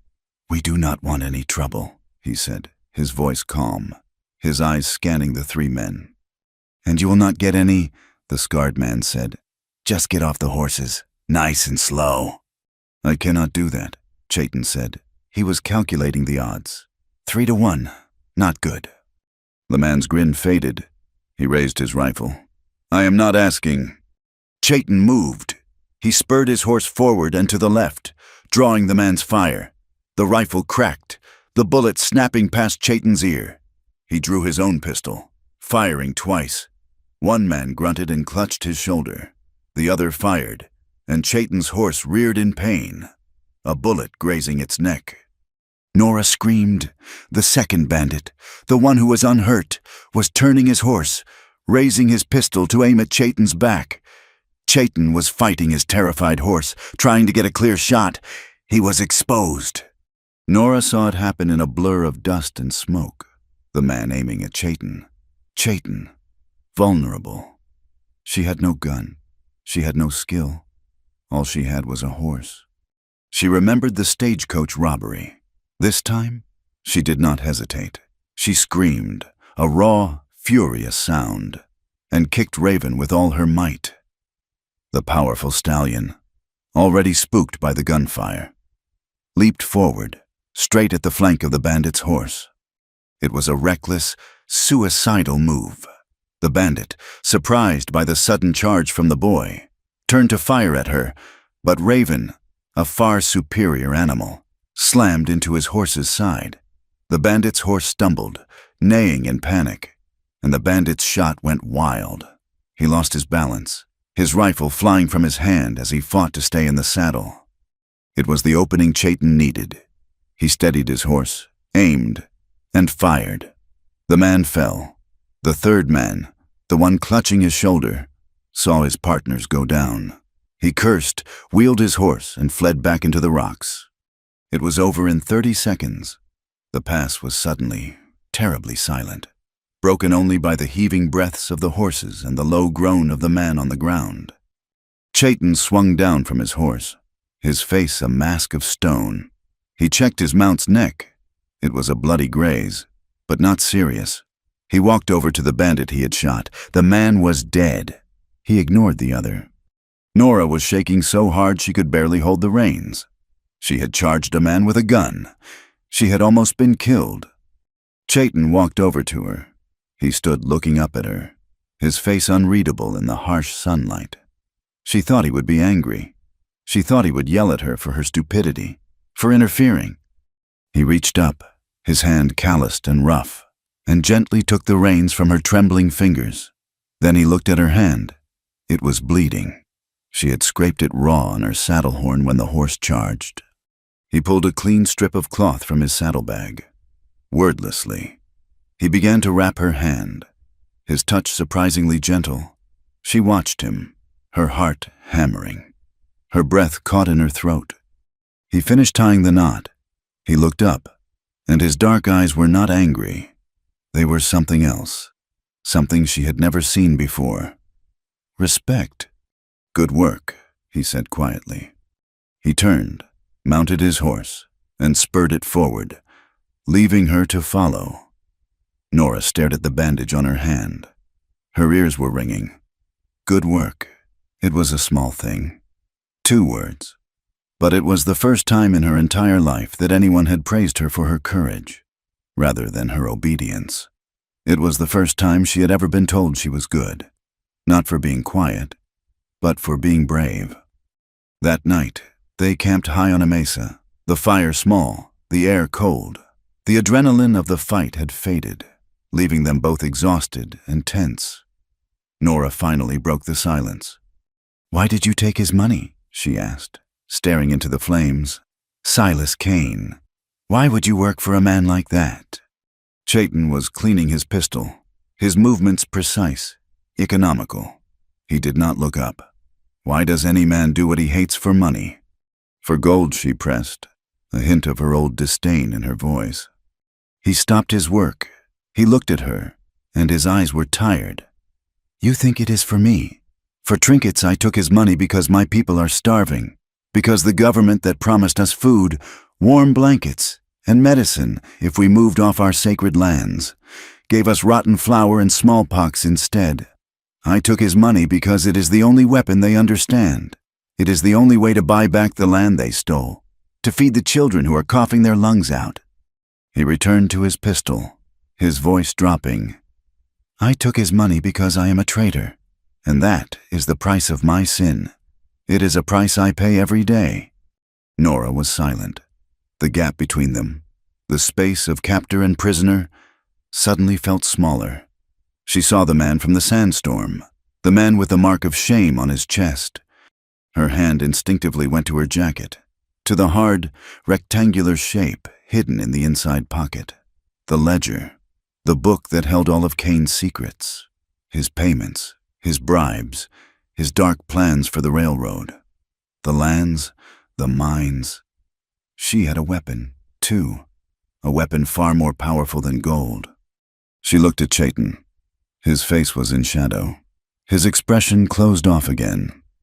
He was a man of honor and a man of shame, a hunter and a protector. She did not trust him. Not yet. She could not. She pulled her hand away from the pocket, her secret still safe, still hers alone. He led her for another day, climbing higher, leaving the open desert for a maze of high-walled canyons. The trail vanished, or rather, it became a path only he could see. He had her dismount and lead Raven through a narrow fissure in the rock, a crack so tight the stallion's saddlebags scraped both walls. It opened up into a place that should not have existed. It was a valley, sunk deep into the earth, a perfect circle of green fed by a hidden spring. The air was cooler, filled with the scent of damp earth and pinon pine. Perhaps 24 hogans. Simple, round structures of mud and wood were scattered under a grove of ancient cottonwoods. Sheep grazed on a patch of lush grass. It was a secret, a sanctuary, a place of peace carved from the heart of the brutal wilderness. Nora stopped, her hand on Raven's neck, staring. This was Chayton's home. This was where he had been leading her. Not to Las Piedras, not to Kane. A figure detached itself from the shadow of the largest hogan and ran toward them. It was a young woman, perhaps 17 or 18 years old, her black hair in 2 long braids, her face bright with intelligence and joy. She was wearing a traditional woven skirt, but a man's plaid shirt, the sleeves rolled up. "Chayton!" she cried, her voice ringing with relief. She launched herself at him, and he caught her, a genuine smile breaking across his stern face as he hugged her. It was the first time Nora had seen him smile. It changed his entire face, erasing the hardness, revealing the man beneath the scout. "I was safe, little sister," he said, setting her down. "I told you I would be." "You are never safe," she retorted, punching his arm. "You are reckless. And who—" Her bright, dark eyes fell on Nora. The smile vanished, replaced by a guarded, intense curiosity. She looked at Nora's filthy, oversized clothes, her short, jagged hair, her pale, sunburned face. She looked at Chayton, one eyebrow raised in a question he did not answer. "This is Leo," Chayton said, his voice carefully neutral. She is traveling with me. She needs a place to rest, safely. The girl. Lena Two Rivers circled Nora slowly, her gaze missing nothing. She saw the blisters on Nora's hands, the fine, expensive texture of the linen shirt beneath the grime. She saw the terror in Nora's eyes. Leo, Lena repeated, testing the name. She looked back at Chayton. He is a woman, cousin, and a white woman at that. What have you done? It is what I have not done, he said, his voice low. She is hunted, by Kane, and by Maddox. The name Maddox hung in the air, and the light in Lena's face dimmed, replaced by a cold fear. An old woman, her face a beautiful map of wrinkles, emerged from the hogan, followed by two elders, their expressions grim. They looked at Nora, and there was no welcome in their eyes. There was only suspicion. You bring a bilagana here, one of the old men said, his voice a dry rasp. You bring the rabbit to the fox's den, white people bring only ash and sorrow. She is not like them, Chayton said, his voice firm. She runs from them, as we do. She needs sanctuary, grandfather. For 2 days. 2 days is long enough for a whisper to travel, the old woman said. She endangers us all. She looked at Nora with open hostility. Leave her in the desert. The land will take her, as it takes all things that do not belong. She stays, Chayton said. It was not a request. It was a statement, and the finality in his tone made even the elders pause. She saved my life. The old man's gaze sharpened. He looked from Chayton to Nora and back again. He gave a curt, reluctant nod. 2 days. Then she is gone. You are responsible. Chayton, her trouble is your trouble. Lena led Nora to a small, empty hogan. It was clean and cool, smelling of sage. She gave Nora a bowl of water and a strip of clean cloth. They are afraid, Lena said, her English precise, almost academic. The old ones. They have seen too much. They remember the long walk, when the soldiers burned our homes, our fields, and forced us to walk 300 miles to a prison camp. Many did not return. Nora, who was washing her face, paused. The grit and grime came away, revealing the pale, bruised skin beneath. The long walk. The government decided we were in the way, so they're located us. My grandmother died on that walk. Lena's voice was flat. Matter of fact, a recitation of a horror she had learned, not one she had lived. That is why we hide here. We are the ones who refused to go, or the ones who escaped. We do not trust strangers, especially white strangers. I am not, Nora stopped. I am not like them. I am not like Silas Kane. Who are you? Lena asked, sitting on a woven blanket, her dark eyes sharp. Nora hesitated. The weight of her secret, her lies, was suffocating. She looked at this young woman, so fierce and so intelligent, and she found herself wanting to tell the truth. My name is Eleanor. Eleanor Ward. Lena's eyes widened. Ward. Like Senator Ward from the East, the one who debates the railroad charters in Washington. Nora nodded, her stomach clenching. He is my father? Your father, Lena said slowly. Processing. And you are running from Silas Kane. They are partners. We read the newspapers that Don Miguel saves for us. They are building the railroad together.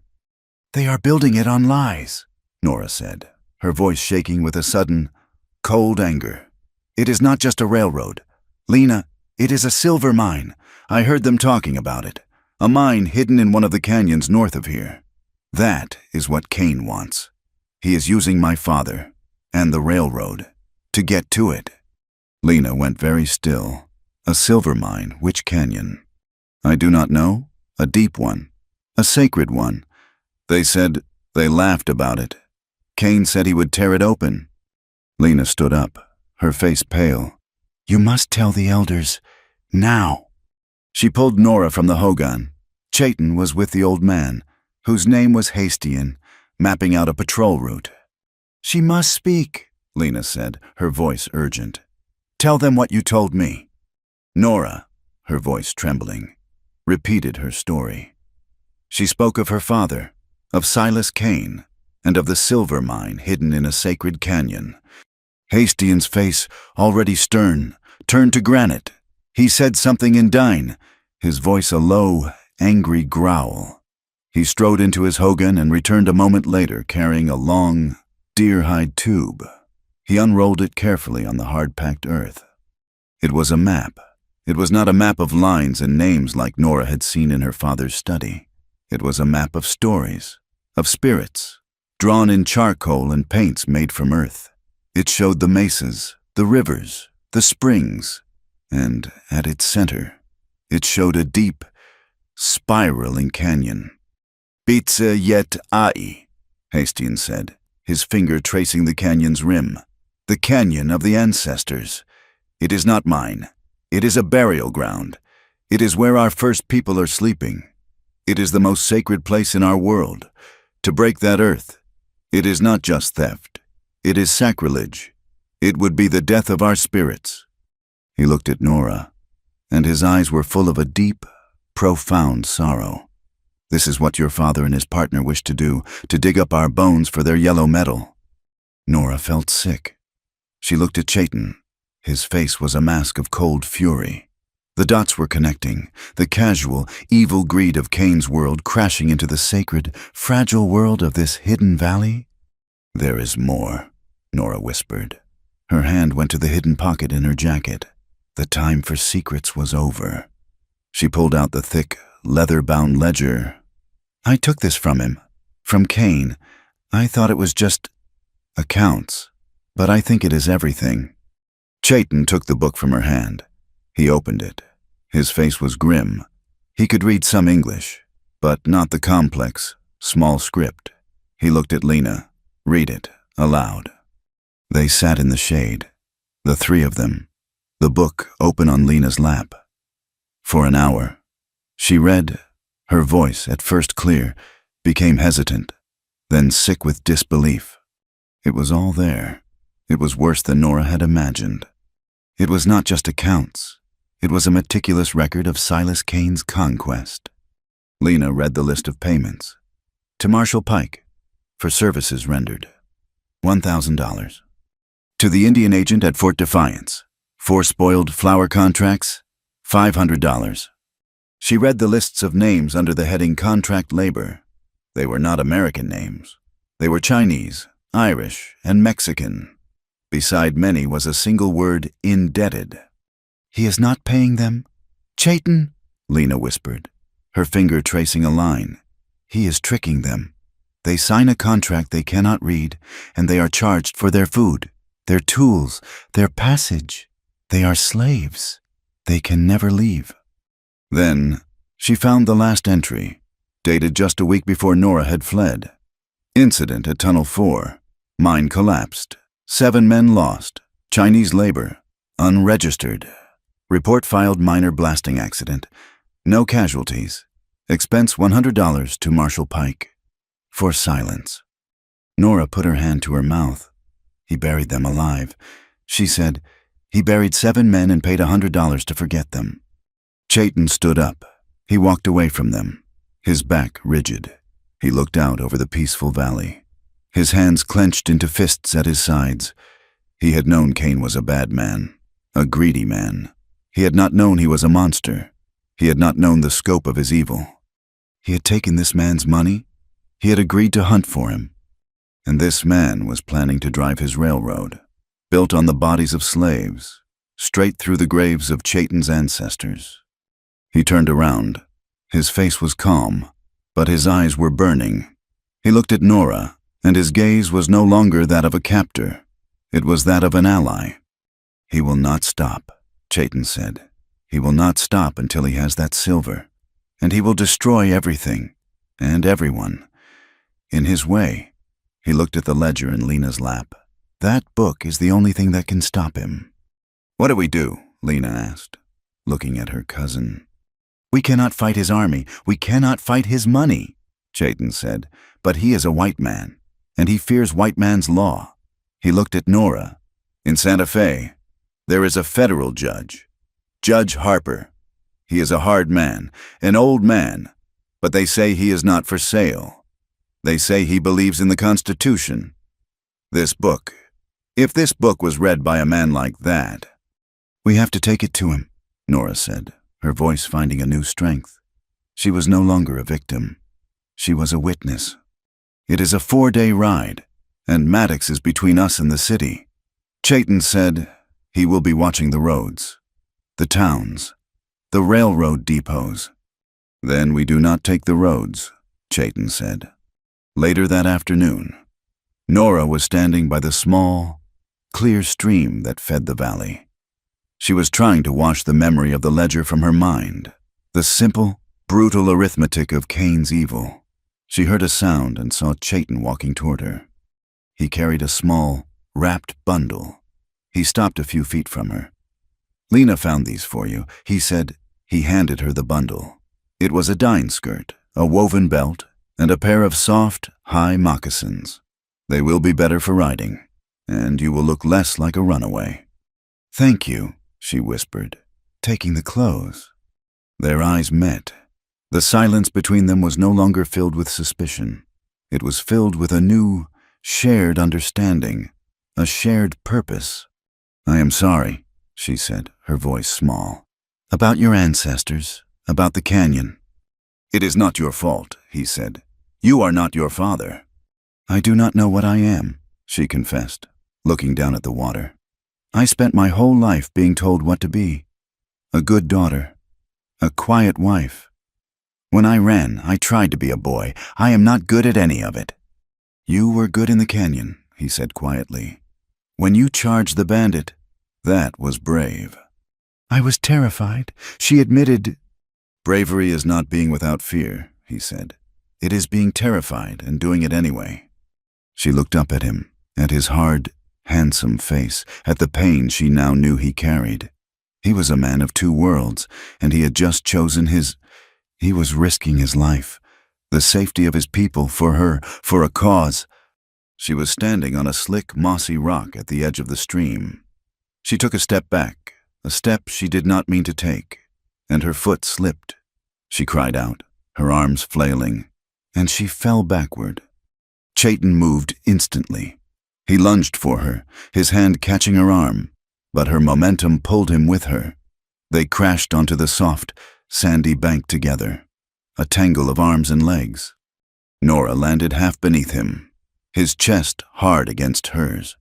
Her breath was driven from her lungs.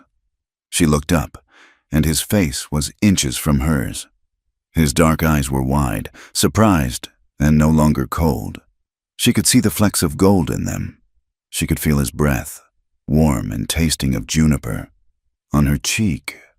The world stopped. There was no Cain, no Maddox, no desert. There was only the sound of the stream, the scent of damp earth, and the shocking, solid warmth of him. His hand was still on her arm, his other hand splayed on the ground beside her head. He was holding himself above her, but she could feel the hard muscle of his entire body. He looked at her mouth. She saw his gaze drop, and her own lips parted. He was going to kiss her. She knew it, and in that one, suspended moment, she wanted him to. She, who had been so brutalized by one man's touch, found herself craving the touch of this one. He lowered his head. She closed her eyes. Chayton. Lena's voice, sharp with panic, shattered the moment. Chayton recoiled as if he had been struck. He rolled off Nora, leaping to his feet in one fluid motion. He was breathing hard, his face a mask of anger and self-loathing. He had almost kissed his charge, his partner, the woman he had sworn to protect. Nora scrambled to her feet, her face burning. She could not look at him. Lena came running down the path, her face pale with real fear. "He is here," she panted, clutching her side. "Cole Maddox. He is at the trading post at 2 Forks. Old Man Coyote just rode in. He heard him. Maddox is asking questions. He's offering money. For any word of a half-breed traitor and a boy thief.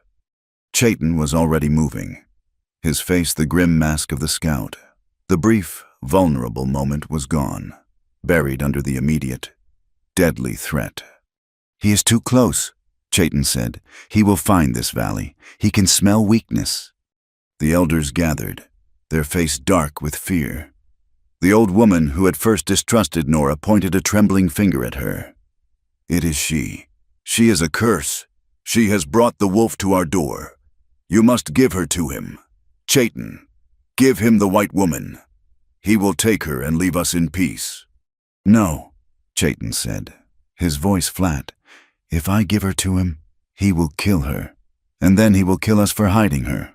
Maddox does not leave witnesses, and he does not care about peace." He looked at the small, frightened band, his people. He had brought this danger to them. He had to lead it away. He strode over to Nora, who was standing frozen, clutching the dine skirt to her chest. "We are leaving," he said, his voice hard, all trace of softness gone. "Not in 2 days, not tomorrow, tonight, now," where she whispered, her heart hammering. "To Santa Fe, to the judge." He grabbed his saddlebags from his hogan and threw them at her. "Put the clothes on. Pack the food Lena gives you. We ride north through the high canyons. It is the only way." He turned to his people. "We will lead him away, but he is a hunter. He will find your trail if you stay here. You must leave, scatter, go to the high rocks until the snow comes. He will not follow you there." There were cries of fear, of anger. They were being forced to run again, to leave their homes, their fields, because of him, because of her. Chayton turned his back on their sorrow. He could not afford to feel it. He grabbed the reins of his horse, his face carved from stone. He looked at Nora, who was watching him, her own face pale but resolute. The time for running was over. The time for fighting had begun. "There is no turning back now. Eleanor," he said, using her real name for the first time, "we deliver that book or we die trying." They left the hidden valley under a moonless sky. The air was wrong. It was thick, heavy, and hot, carrying the metallic tang of ozone. Far to the north, the sharp peaks of the mountains were silhouetted by silent, flickering light, a storm gathering its breath. There was no wind, only a suffocating, expectant stillness. Chayton led the way, pushing his buckskin hard, with Nora following on the black stallion, Raven. She was wearing the dine skirt and moccasins Lena had given her. The soft deer hide felt strange against her legs, but it was 1,000 times better than the rough canvas trousers. She felt lighter, more connected to the horse. They rode out of the sanctuary canyon and onto a wide, grassy plain that stretched for miles. A pale, ghostly sea under the starlight. This was the open ground they had to cross to reach the high mesas. "Stay close," Chayton had ordered. His voice was tight, his face grim. "We cross this flat land before dawn. If Maddox is where Lena said, his scouts will be watching the passes. We must be gone before the sun comes up." Nora said nothing. She just rode, her knuckles white on the reins, the leather ledger digging into her side from inside her shirt, a hard reminder of their purpose, the near kiss by the stream, the panic of the escape. It had all merged into a single, thrumming nerve of adrenaline. She was no longer Eleanor Ward, the debutante, or Leo Morales, the boy thief. She was a woman riding into a war she did not understand, beside a man she was beginning to trust, which terrified her more than any storm. They had been riding for perhaps 3 hours when Chayton suddenly reined in his horse, his hand shooting up in a signal for her to stop. "What is it?" she whispered, pulling Raven to a halt beside him. The stallion tossed its head, sensing the tension. "Look," he said, his voice a low growl. He pointed not ahead, but to the east. On a low ridge, perhaps a mile distant, a single spark flared, a match. Then another, the tiny, telltale orange glow of a lit cigar. Then a cigarette. "Not Maddox?" Chayton breathed, his hand already moving toward the rifle in his saddle scabbard. Maddox would never be so careless. "This is a posse. Kane's men, they are waiting for us. How did they know?" The way station, a rancher, a telegraph. It does not matter. They know we are running north. They cut us off from the pass. We cannot go back. We cannot go around. "What do we do?" Nora asked, her heart sinking. They were trapped in the open. Chayton scanned the terrain. To their left was the wide, empty plain. To their right, the land rose sharply, breaking into the foothills of the great mesa, a fortress of red rock that climbed thousands of feet into the sky. "We go up," he said. "They will not expect us to climb in the dark. We can find cover in the rocks." "Can the horses make it?" "They will have to." He turned his horse, spurring it toward the dark, looming mass of the mesa. "Ride hard and be ready." The men on the ridge saw the movement. A shout carried across the plain, thin and distant. Then came the flash and boom of a rifle shot, the bullet whining harmlessly over their heads. "They are coming!" Nora yelled, kicking Raven into a gallop. The stallion leaped forward, its powerful muscles devouring the ground. Chayton was just ahead of her. The chase was on. Bullets were snapping through the air now. Closer! The posse was riding hard, 6 or 7 men fanning out to cut them off. They reached the foothills, the ground becoming uneven, strewn with boulders and sharp scrub. The horses slowed, their breath coming in ragged, steaming clouds. Here Chayton yelled. He dismounted in a fluid motion, pulling his rifle free. "Behind these rocks, they cannot charge us here." He scrambled up a low rise, gesturing for her to bring the horses into a small, V-shaped shelter of stone. Nora slid from the saddle, her legs shaking. She grabbed the reins of both horses, pulling them into cover as Chayton found his position. The posse thundered up to the base of the rise, perhaps 80 yards distant, pulling their horses to a skittish stop, wary of the ambush. "Give it up!" Greyhawk, a man's voice, yelled. He was a large shadow on a pale horse. "Kane wants the girl, he just wants you dead. Send her out, and we might let you crawl away." Chayton sighted down the barrel of his rifle. He was calm, his breathing slow. "Get down," he said to Nora. "Stay with the horses. Keep them calm." He fired. The shot was a single sharp crack of thunder. The man on the pale horse grunted, his hat flying from his head, and he spurred his mount back, out of the light. "He is a dead shot," another man yelled. "Spread out, get him from the side." The gunfight began in earnest. Flashes of orange light erupted from the darkness below. Bullets ricocheted off the rocks above Nora's head, sending chips of stone stinging into the air. She crouched low, her arms around Raven's neck, her eyes shut tight, whispering desperate, meaningless words of comfort to the terrified animal. Chayton was not a man. He was a shadow. He fired, moved, fired again from a new position, then dropped back. He was using the terrain, the darkness, and his skill against their numbers. He was drawing their fire, making them waste ammunition. A man tried to flank them on the left, creeping through the rocks. Chayton saw the movement. He did not fire his rifle. He drew his pistol and waited. The man rose up, thinking he was unseen. Chayton fired twice. The man screamed and fell, and did not move again. "Damn him!" the leader yelled. "Just keep him pinned. Wait for the light." They were trapped. They could hold them off, but they could not escape.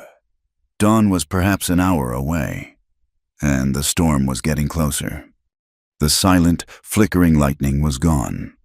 Now, the sky to the north split open with a jagged, violet spear of light, followed a second later by a low, guttural growl of thunder. The wind, which had been so still, suddenly hit them, a cold, violent gust that smelled of rain and dust. Chayton Nora yelled over the wind, "The storm!" He was already moving, sliding back to her. "They know we are pinned. The storm is our only chance. We have to climb, now, while they are blinded." He grabbed the reins of his buckskin. "Lead Raven. Stay low. Move fast." He fired 3 more shots in rapid succession toward the posse, forcing them to take cover. Under the cover of his own fire, he pulled his horse and scrambled up the rocky incline. Nora was right behind him, pulling the terrified stallion, who was slipping and fighting her on the loose rock. "He is running," the posse leader roared. "He is going up the mesa after him." They began to climb, a desperate, frantic scramble in the dark. The posse was below them, firing wildly. A bullet struck the rock by Chayton's head. Another, fired from below, found a terrible mark. Raven screamed. It was a high, terrified sound of pain that cut through the wind. The stallion stumbled, its front leg buckling. "He is hit," Nora cried, pulling on the reins. "Raven is hit." Chayton was back at her side in an instant. He ran his hand down the horse's leg. Blood was dark on his fingers. "It is a bad one. In the shoulder. He cannot run. He can barely walk." The posse was closing in, their shouts closer. They were climbing, dismounted, coming for the kill. Chayton looked up. The mesa was a sheer, black wall above them. They were trapped. And then the sky exploded. It was not a distant flash. A bolt of lightning, thick as a tree trunk, struck the very top of the mesa. The world turned a brilliant, blinding white, and in the same instant, the thunder crashed. It was not a sound. It was a physical blow, a concussion that shook the earth, shook the rocks, shook the very bones in their bodies. Nora screamed, throwing her hands over her ears, and fell to her knees. The posse below, exposed on the open slope, yelled in terror. The rain came, not in drops, but in a solid, horizontal sheet. This way Chayton roared, pulling her up. He saw it in the lightning flash. A shadow, a hollow, a small cave on the side of the cliff, not 20 feet away. He grabbed Nora by the arm and dragged her toward it. He half carried, half pulled the limping, screaming stallion, pushing the animal with his own body. They fell into the opening, a hollow scooped out of the sandstone by centuries of wind. They were out of the rain. They were out of the line of fire. They were, for a moment, safe. The storm descended. It was a biblical fury. The wind howled like a grieving animal. Lightning struck the mesa again and again, each flash illuminating their tiny refuge in a stark, blue-white glare, followed by instantaneous, deafening thunder. The posse was gone, scattered, driven back down the slope by the raw, celestial power, seeking any cover they could find. Nora was huddled in the back of the cave, which was no more than 10 feet deep. She was shaking from head to toe, her face buried in her hands. She was not just wet and cold. She was paralyzed by a terror that was deeper than the gunfight. Chayton tended to Raven first. The horse was bleeding, but the wound he saw was not as bad as he had feared. The bullet had passed through the thick muscle of the shoulder, missing the bone. It was terrible, but it was not fatal. He packed the wound with the herbs Rosa had given Nora, his hands gentle, his voice a low, constant murmur to the suffering animal. When he was done, he turned to her. She had not moved. She was curled into a tight ball, her body racked with tremors. He could hear her teeth chattering.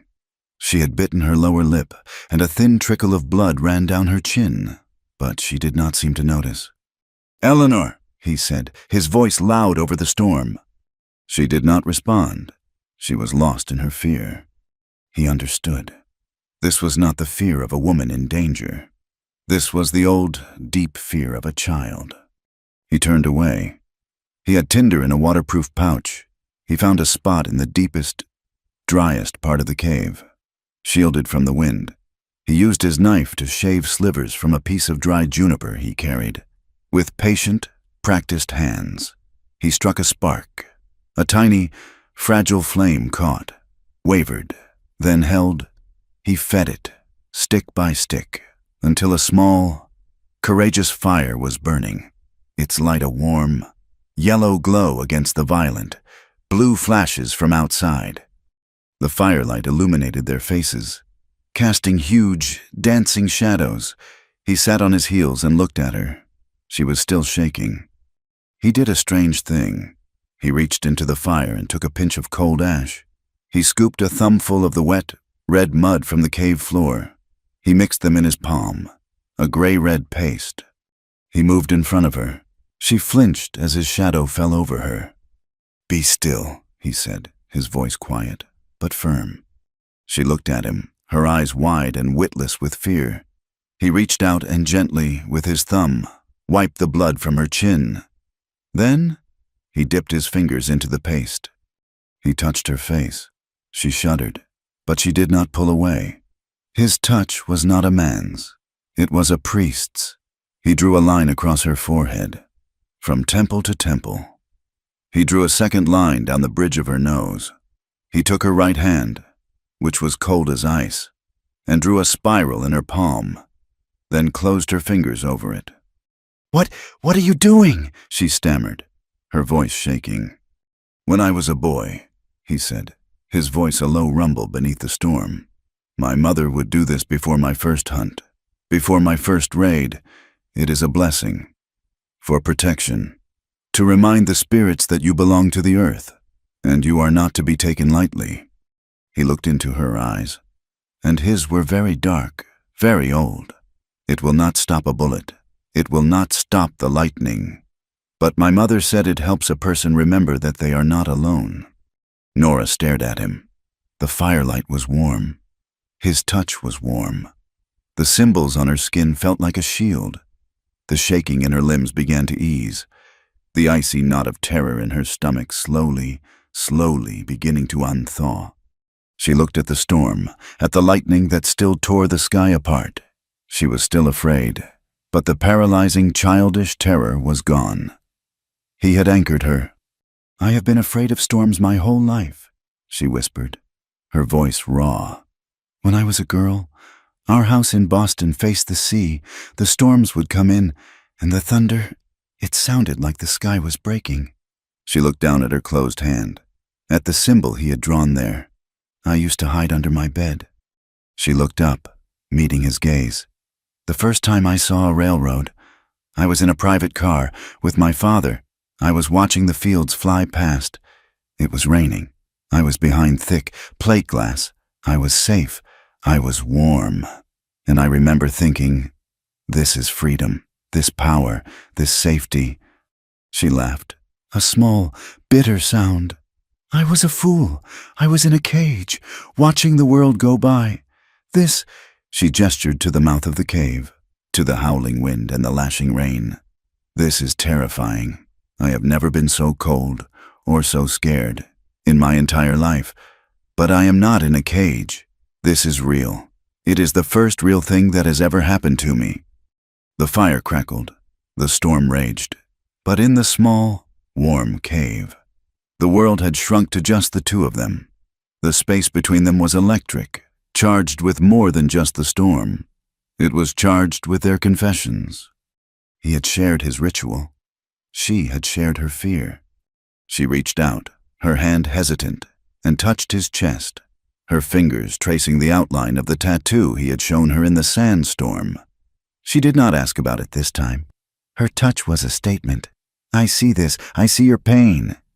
He went still. His breath hitched. He looked at her hand, so pale against his dark skin, and then at her face, her eyes clear now and deep. The firelight softened the hard lines of his face, and she saw in him a profound, aching loneliness that matched her own. He slowly raised his own hand. He did not touch her face or her hand. He reached for her throat. His calloused, rough fingers brushed the place where Silas Kane's fingers had been. The bruises were long faded, but the memory was a fresh, ugly wound on her soul. His touch was light as a breath, a question, and a promise of protection. He was not claiming her. He was acknowledging her wound. He saw her pain. She saw him. And in that small, storm-lit cave, there was nothing else. He leaned in. She did not pull away. She met him halfway. Their first kiss was not soft. It was not gentle. It was as raw and elemental as the storm raging outside. It was desperate, and it was necessary. It tasted of rain and smoke and the metallic tang of fear. It was the taste of her bloody lip and the salt of his sweat. Her hands, trembling, came up to grip his shirt, not to pull him closer, but to hold on, as if he were the only solid thing in a world that was tearing itself apart. His hand left her throat and moved to her jaw, his fingers tangling in her short, damp hair, holding her steady. It was an anchor. It was two people, shipwrecked and drowning, finding a single piece of driftwood to cling to. It was a promise, made in the heart of the thunder, that they were not, in fact, alone. When they finally broke apart, they were both breathing hard. The thunder was a low, distant rumble now, the storm moving east. The rain had softened to a steady, rhythmic drumming. Neither of them spoke. There was nothing to say. They were cold. The fire was burning low, and the air was damp. Chayton looked at his single bedroll, and at the one blanket. He looked at her. He unrolled the thick wool, spreading it on the driest patch of the cave floor. He sat, his back against the rock wall, and held the blanket open. It was an invitation, simple, practical. Nora hesitated for only a second. She moved, huddling beside him, her side pressed against his. He wrapped the blanket around both of them, pulling it tight. The shared warmth was immediate, a profound relief. She was acutely aware of his body, the hard muscle of his thigh against hers, the solid wall of his chest. She could feel his heart beating, a steady, slow rhythm under her ear. He was so still. She could have turned. She could have pressed her mouth to his again. The air was thick with the possibility. But Chayton just stared into the dying fire. He was rigid. He was fighting a battle she could not see. Finally, he spoke, his voice rough, so quiet she could barely hear him. "When I found you," he said, not looking at her, "you were an animal in a trap, terrified, ready to bite, ready to die." He turned his head, and his dark eyes met hers. They were filled with a deep, aching respect. "You are not in the trap anymore, but you are still afraid. Not of the storm, not of me. You are afraid of yourself, of what you have had to become." He reached up and gently touched the red symbol on her forehead, his finger brushing her skin. "When you are no longer afraid of yourself, Eleanor," he whispered, "when you are whole again, that will be the time. Not before." She understood. He was not rejecting her. He was giving her back a choice. He was giving her the respect that Silas Kane, that her father, had never shown her. He was not a captor. He was not a hunter. He was her protector. She did not say anything. She just leaned her head against his shoulder, her body finally relaxing. She felt his arm tighten around her, pulling her closer. Not in passion, but in shared warmth, in simple, profound comfort. Outside, the storm had passed. The rain stopped. The world was washed clean and silent. A final, distant flash of lightning, far to the east, lit the mouth of the cave. It flashed on their faces, on the drying mud on her skin, on the dark, sleeping form of the wounded horse. It flashed on their two forms, huddled together under a single blanket, their hands, somewhere in the darkness, having found each other and clasped tight. The dawn that broke over the mesa was clean, the air washed by the storm. The world looked new, fragile, and intensely beautiful. Nora woke first, her head still resting on Chayton's shoulder. The blanket was warm, and the feeling of safety she felt in his arms was so profound it ached. He was still asleep, his face in repose. The hard lines softened. For a moment, he was not the scout, not the warrior, just a man. She allowed herself to watch him, to memorize the line of his jaw, the thick black of his eyelashes. He woke as he did everything instantly and silently. His eyes opened, dark and clear, and they found hers. The memory of the night, the kiss, the shared confession, hung in the air between them, He did not smile, but the coldness was gone from his gaze. "The posse is gone," he said, his voice a low rumble. He was already listening to the world outside. They scattered, but they will be back, and Maddox will be with them. They moved quickly.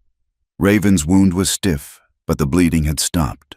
The horse could walk, but slowly.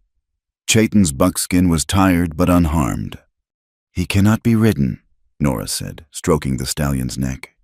"No," Chayton agreed, "and we cannot make it to Santa Fe on one horse, leading another. Maddox will catch us within a day. So what do? "We separate," he said, his face grim. "I will take Raven and lead them north into the high rocks. I can lose them there. You will take the buckskin. You ride east, hard. You will hit the railroad line at Las Calaveras. From there, you can buy a ticket, get to Santa Fe, and find Judge Harper." Nora stared at him. "Separate? Absolutely not. I am not leaving you, and you are not leaving me. We deliver this book together, or we die trying. That is what you said. That was before the horse was shot. It is the only smart play. Eleanor." "It is the stupidest play I have ever heard," she shot back, her fear making her angry. "You will be alone, on a lame horse, hunted by a killer, and I will be alone, a woman with a priceless ledger, trying to buy a train ticket in a town full of men. We will both be dead by nightfall. We are stronger together." "We are slower together." "Then we go to Las Calaveras together," she insisted, her chin set. "Your horse is tired. Raven is hurt. We need a fresh mount. We need food. We might even need papers. We cannot get to Santa Fe on foot. The train is our only chance, and the train is at Las Calaveras. We go there. Together." He argued. He pointed out the risk, the foolishness of walking into a town, a telegraph station, a trap. But she was immovable. She had found her strength in the storm, and she would not be cowed, not even by him. "You are a stubborn woman." "Eleanor Ward," he said finally, a flicker of grudging admiration in his eyes. "I am learning from a stubborn man," she retorted. They descended the mesa at midday, a slow, painful journey. They left Raven hidden in a canyon with enough water and grass, a heartbreaking farewell for Nora. They rode double on the buckskin, pushing the tired animal as hard as they dared, traveling through the gulches and arroyos, staying off the main roads. It took them 2 days, a journey of thirst, hunger, and tense, shared silence. They arrived at Las Calaveras after dark on the second night. The town was a raw, ugly splash of noise and light in the middle of the dark prairie. It was a railroad town, temporary and violent, smelling of fresh-cut lumber, cheap whiskey, and despair. A single muddy street was lined with saloons, tent hotels, and a new, bright red depot for the Atchison, Topeka and Santa Fe line. "This place is dangerous," Chayton said, his hand on his pistol. "We find the livery, get a fresh horse, buy supplies, and we leave. We ride to the next station. We do not stay here." "We cannot," Nora said, her voice weary. "Look at your horse. He is done. We are done. We need a room, just for a few hours, to eat, to think." He knew she was right. They were both exhausted, running on the memory of adrenaline. To ride on, without rest, was to invite a fatal mistake. They found an inn at the far end of the street, away from the loudest saloons. The sign read, "The Prospector's Rest." It was a 2-story wooden building, poorly built, but it had solid walls. The proprietor was a thin, weasel-faced man named Harris, his eyes quick and greedy. He praised Chayton's dine heritage, Nora's strange costume of a dirty linen shirt and a dine skirt, and the visible exhaustion on both of them. "Got 1 room left," he said, wiping his hands on a filthy apron. "Costs you $5, in advance, and $1 for the horse." It was robbery, but Chayton paid, the gold coin vanishing into the man's pocket. "We need food, and a bath," Chayton said. "My wife will bring water. Food's extra." A woman came from the back. She was thin and pale, with faded blonde hair and a map of old bruises on her face that she did not try to hide. She looked at Nora, and her eyes, unlike her husband's, were not greedy. They were just tired. A deep, bone-weary sympathy passed between the two women. "I will bring up the water. Martha, the man," Harris snapped. "You get them the stew, and be quick about it." The room was small, cold, and smelled of mildew, but it had a door with a lock and a bed. Nora sat on the lumpy mattress, her entire body trembling with fatigue. Chayton stood at the single window, peering down into the muddy street, his body rigid, his senses still on high alert. The woman, Martha, brought a tray. It held a single large bowl of steaming stew and 2 spoons. She set it down, her eyes finding Nora's. "Be careful here." "Miss," she whispered, so low Chayton could not hear. "My husband. He sees everything. He listens. He has a friend at the telegraph office. Be careful." She slipped out of the room, leaving the warning hanging in the air. Nora looked at the stew. It was thick with potatoes and a little meat, and it smelled like heaven. They had not had a hot meal in days. "Chayton," she said softly, "come and eat. You cannot stand watching forever." He turned from the window, but he did not move toward the bed. "She is right. This place is a trap. I can feel it. As soon as the horse is rested, we are leaving." "I know, but not now. Now, we eat." She motioned to the bowl. He came and sat, not on the bed, but on the floor, his back to the wall, his rifle within arm's reach. Nora sat on the edge of the mattress. They shared the bowl, passing it back and forth, their spoons clicking. The simple, hot food was a profound comfort. It was an act of peace, a moment of domesticity so normal it felt surreal. "When this is over," Nora said quietly, scraping the last of the stew from the bowl, "what will you do?" He was silent for a long time, staring at the floor. "I do not know. Go back to my people. I suppose, if they are not scattered, if they are not all dead. And if this ledger works," she pressed, "if the judge listens, if they stop Cain." He looked up, and his eyes were tired. "The world does not change that fast. Eleanor, they will stop Cain, and another man will come, and another. There is always another man who wants what is in the ground. Then we have to change it," she said, her voice fierce with a new, fragile hope. "It is not just about mine. It is about the ledger, the slaves, the men he buried. If a judge sees that, it is not just about land. It is about murder. It is about justice." Justice is a rich man's word. "It should not be," she said. "When this is over, I am not going back to Boston. I am staying. I am going to build a school, like the one Lena wanted, for the dying children, for the Mexican children, for the white children, too, so they can all learn to read, so they can learn to read the contracts before they sign them." He stared at her, at this woman who, a week ago, had been a terrified girl in a silk dress. He saw the fire in her, the steel he had only glimpsed. He saw a future he had not dared to imagine. "A school," he said, testing the word. "Why not?" she smiled. A small, weary smile. "You could help. You know the land. You know the people. You speak all the languages." "I am a tracker. Eleanor, a killer, not a teacher." "You taught me how to survive a sandstorm," she said softly. "You taught me what bravery is. I think you are already a teacher."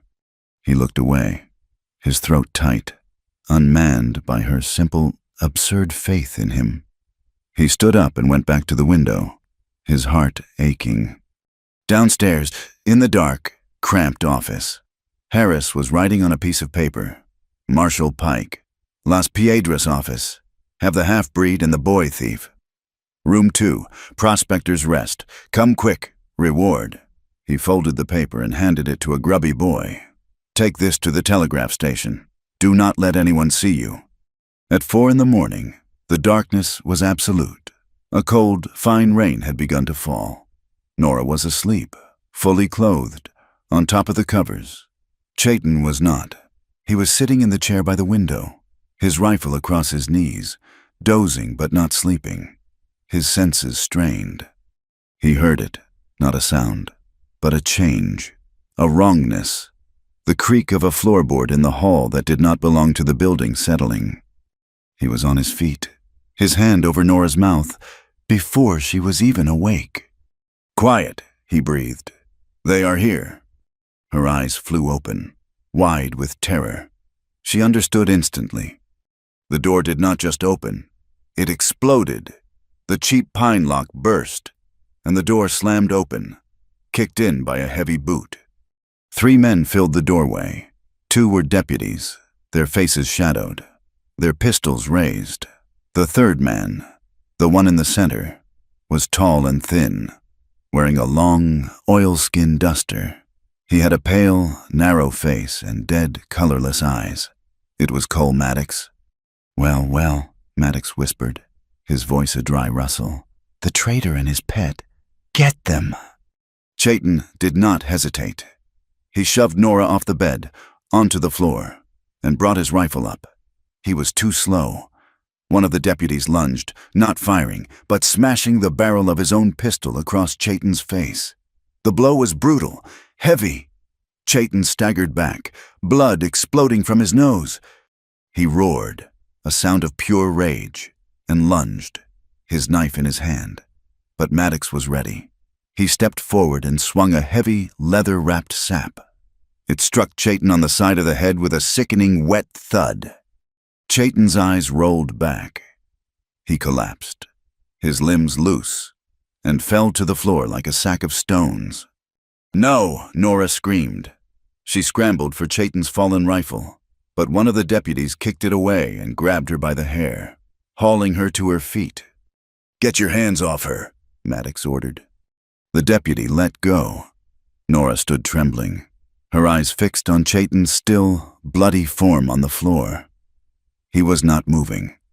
"He is dead," she whispered, her voice hollow. "Not yet," Maddox said. "Mr. Kane wants him alive. For the hanging." The door to the hall opened again. This time, the man who entered was not a gunman. He was immaculate, his black broadcloth coat unwrinkled, his boots polished. Silas Kane walked into the filthy room, his cold, gray eyes taking in the scene. He looked at the broken door, at the bloody, unconscious form of Chayton, and then at Nora. He smiled, a thin, satisfied expression. "Eleanor, my dear," he said, his voice calm, as if they were in her father's library. "What a mess you have made. You look appalling." "You are a monster," she spat, her entire body shaking with hatred. Kane only chuckled. He walked over to her. The deputy who had grabbed her tensed, but Kane ignored him. He reached out and, with his gloved finger, gently touched her cheek. She flinched, but she did not pull away. She was frozen in terror. "You have been a very foolish girl," he said, "running away, consorting with savages, stealing my property." He leaned in, his voice dropping. "But do not worry. It is all over. We will return to Boston. I will marry you, as planned. We will tell your father and the press that you suffered a small mental breakdown, a female fragility.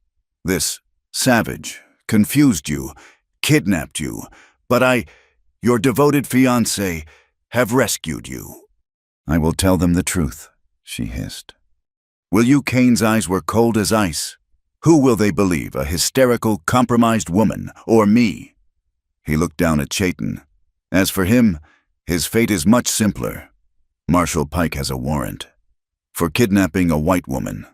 For inciting the Navajo. For murder. He will hang. Eleanor, in the public square. And you will watch." He turned to the deputies. "Get him out of here. Put him in the town jail. He hangs at noon. Take her, too. Put her in the cell next to him. I want her to hear him think about what he has done." The deputies hauled Chayton's limp body up, dragging him out the door. Maddox grabbed Nora's arm. his fingers biting into her skin like claws.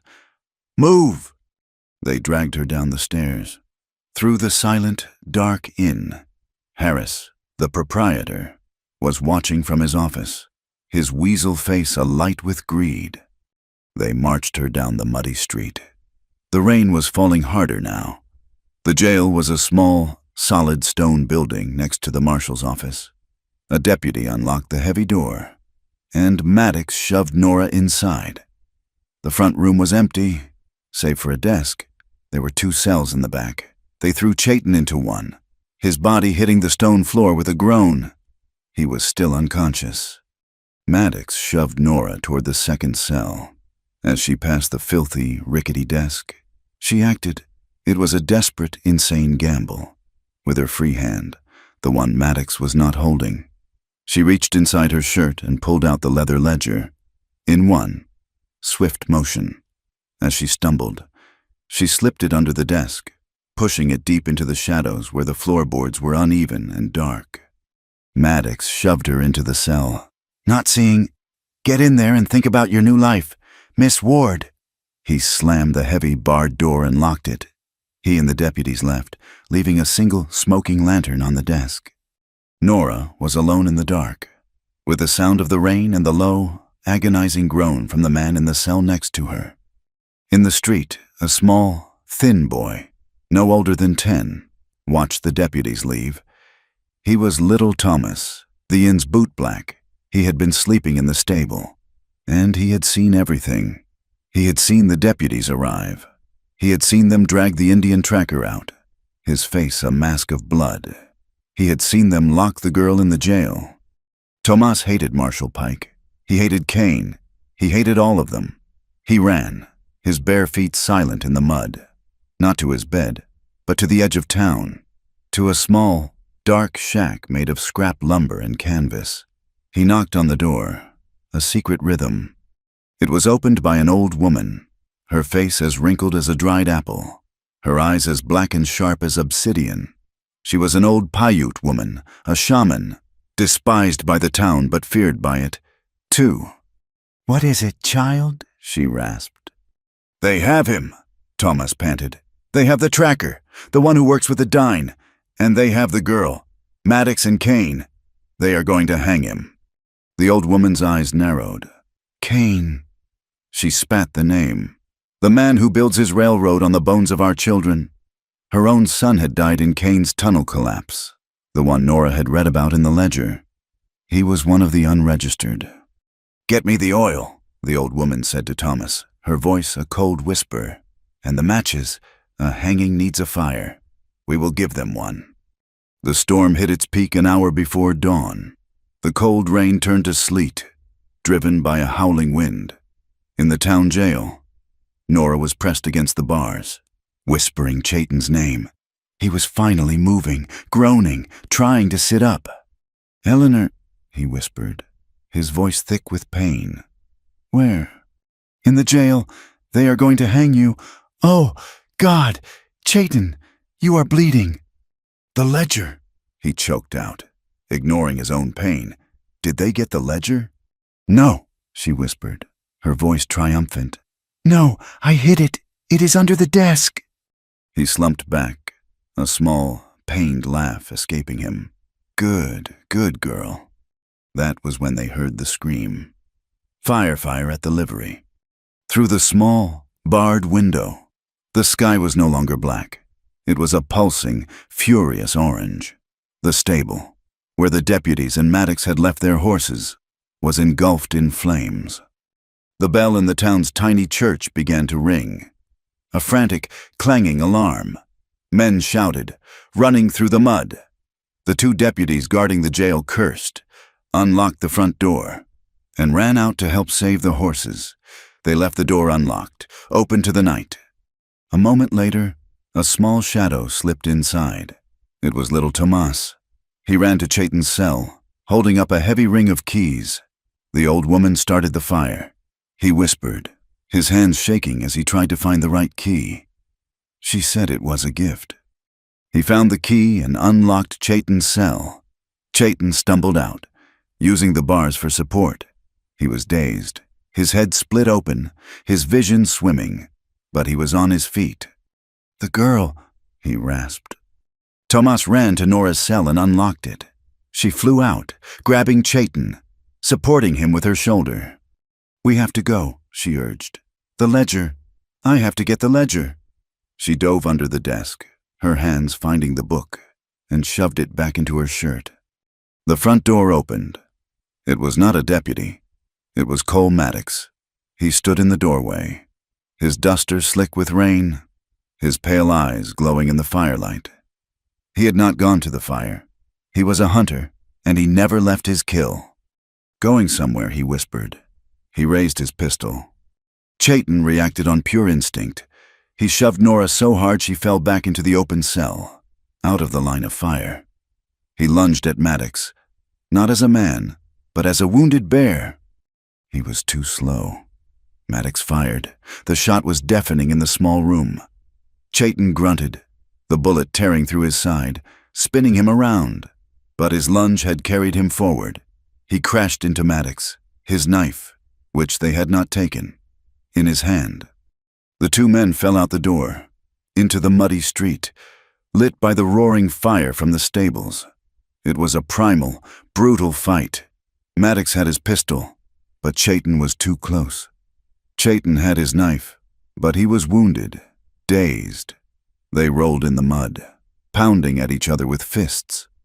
Maddox was cold, precise, his blows finding Chayton's wounds. Chayton was fighting on pure, blinding rage. He drove his head up into Maddox's face. He heard the man's nose break.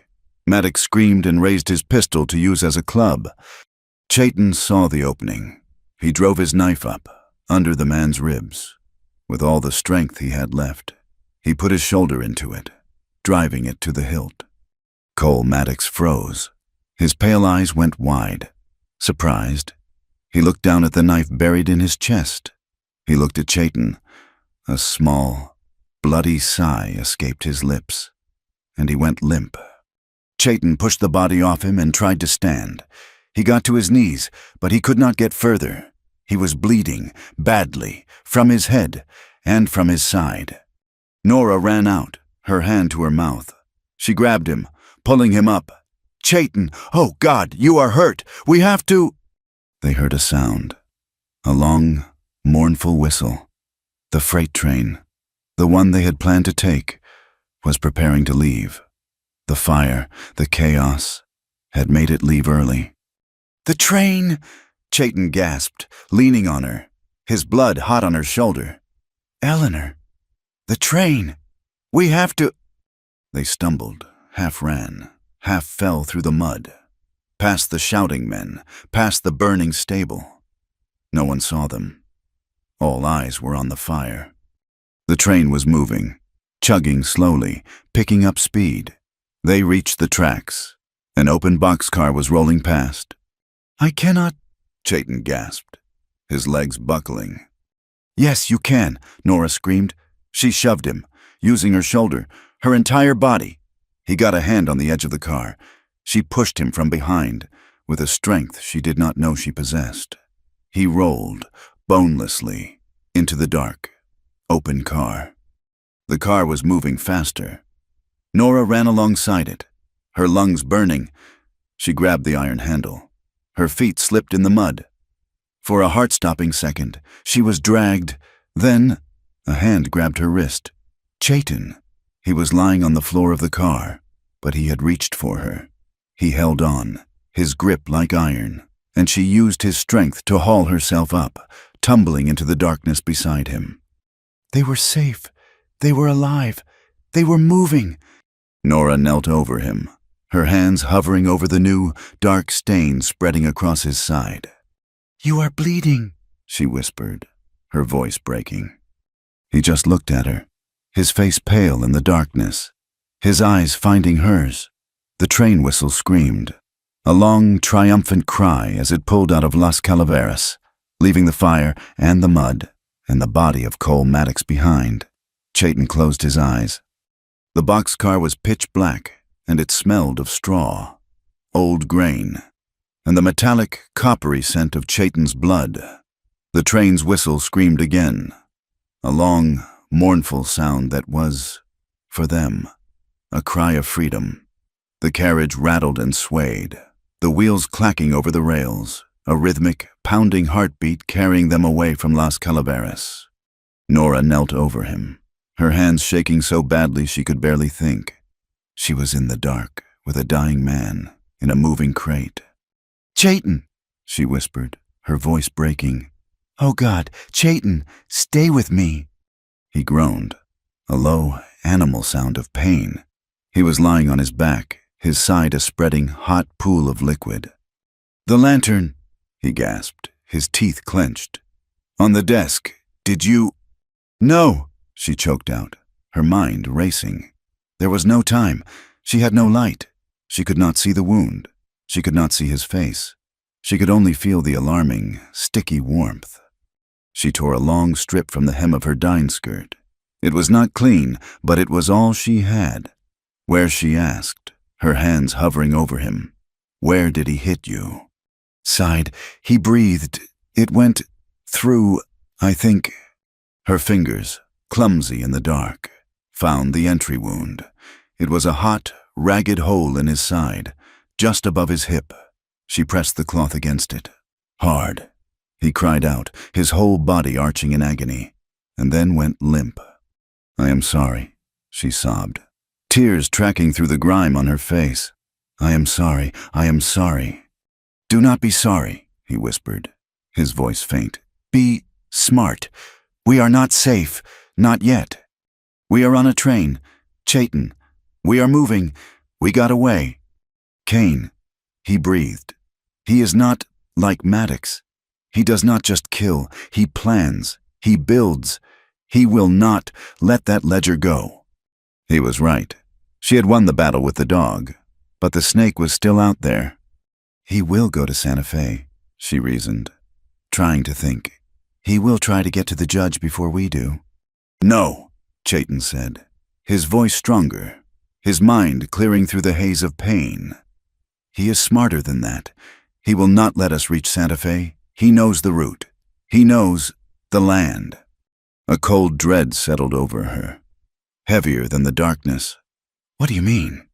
"The canyon," he gasped, his hand gripping her wrist, his fingers surprisingly strong. "Bitse yit ai. The canyon of the ancestors. The one, his mine." "What about it?"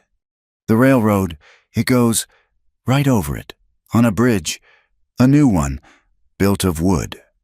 The implication hit her like a physical blow. "He will be there. He will be waiting for us." "He will not be waiting," Chayton rasped. "He will destroy the bridge. He will destroy the train. He will destroy the evidence. All of it. The ledger, us, and any witnesses." Nora went cold. The train was not a sanctuary. It was a long, wooden coffin, rattling toward a trap. And it was not just them. She thought of the engineers in the engine, the brakemen in the caboose. She had heard other voices, other men, farther up the train. They were on a freight train. But it was not empty. "We have to stop the train," she said, her voice frantic. "Not yet, not here." He was thinking, his mind sharp, his body failing. "We are still in the lowlands. If we stop here, his men, the posse, they will find us. We have no horse. I cannot walk. We have to wait. We have to get closer to the canyon." "Closer? That is insane. He will kill us all." "Lena," he said, the name a faint breath. "When we left, I told her if we were separated to send a signal, to watch the canyon. It is our sacred place. She will have watchers there. It is our only chance." He was putting his faith in a smoke signal, in a desperate last-minute plea. It was all they had.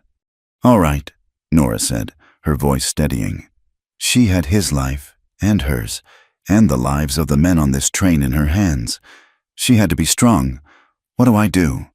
"Good," he breathed. He was fading, his voice weaker. "You have to be my eyes. The door, it slides. Open it. Just a crack."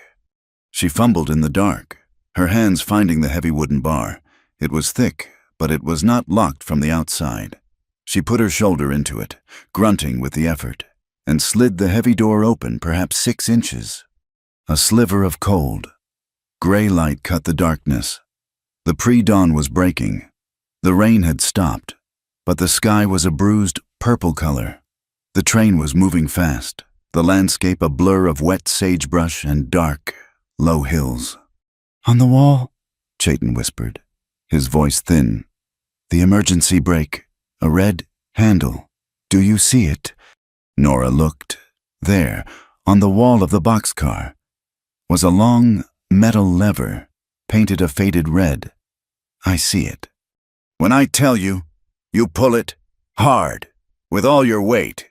It will stop the train, but it will be violent. Hold on." "And then what?" "The roof," he gasped. "A ladder. On the outside. You have to climb.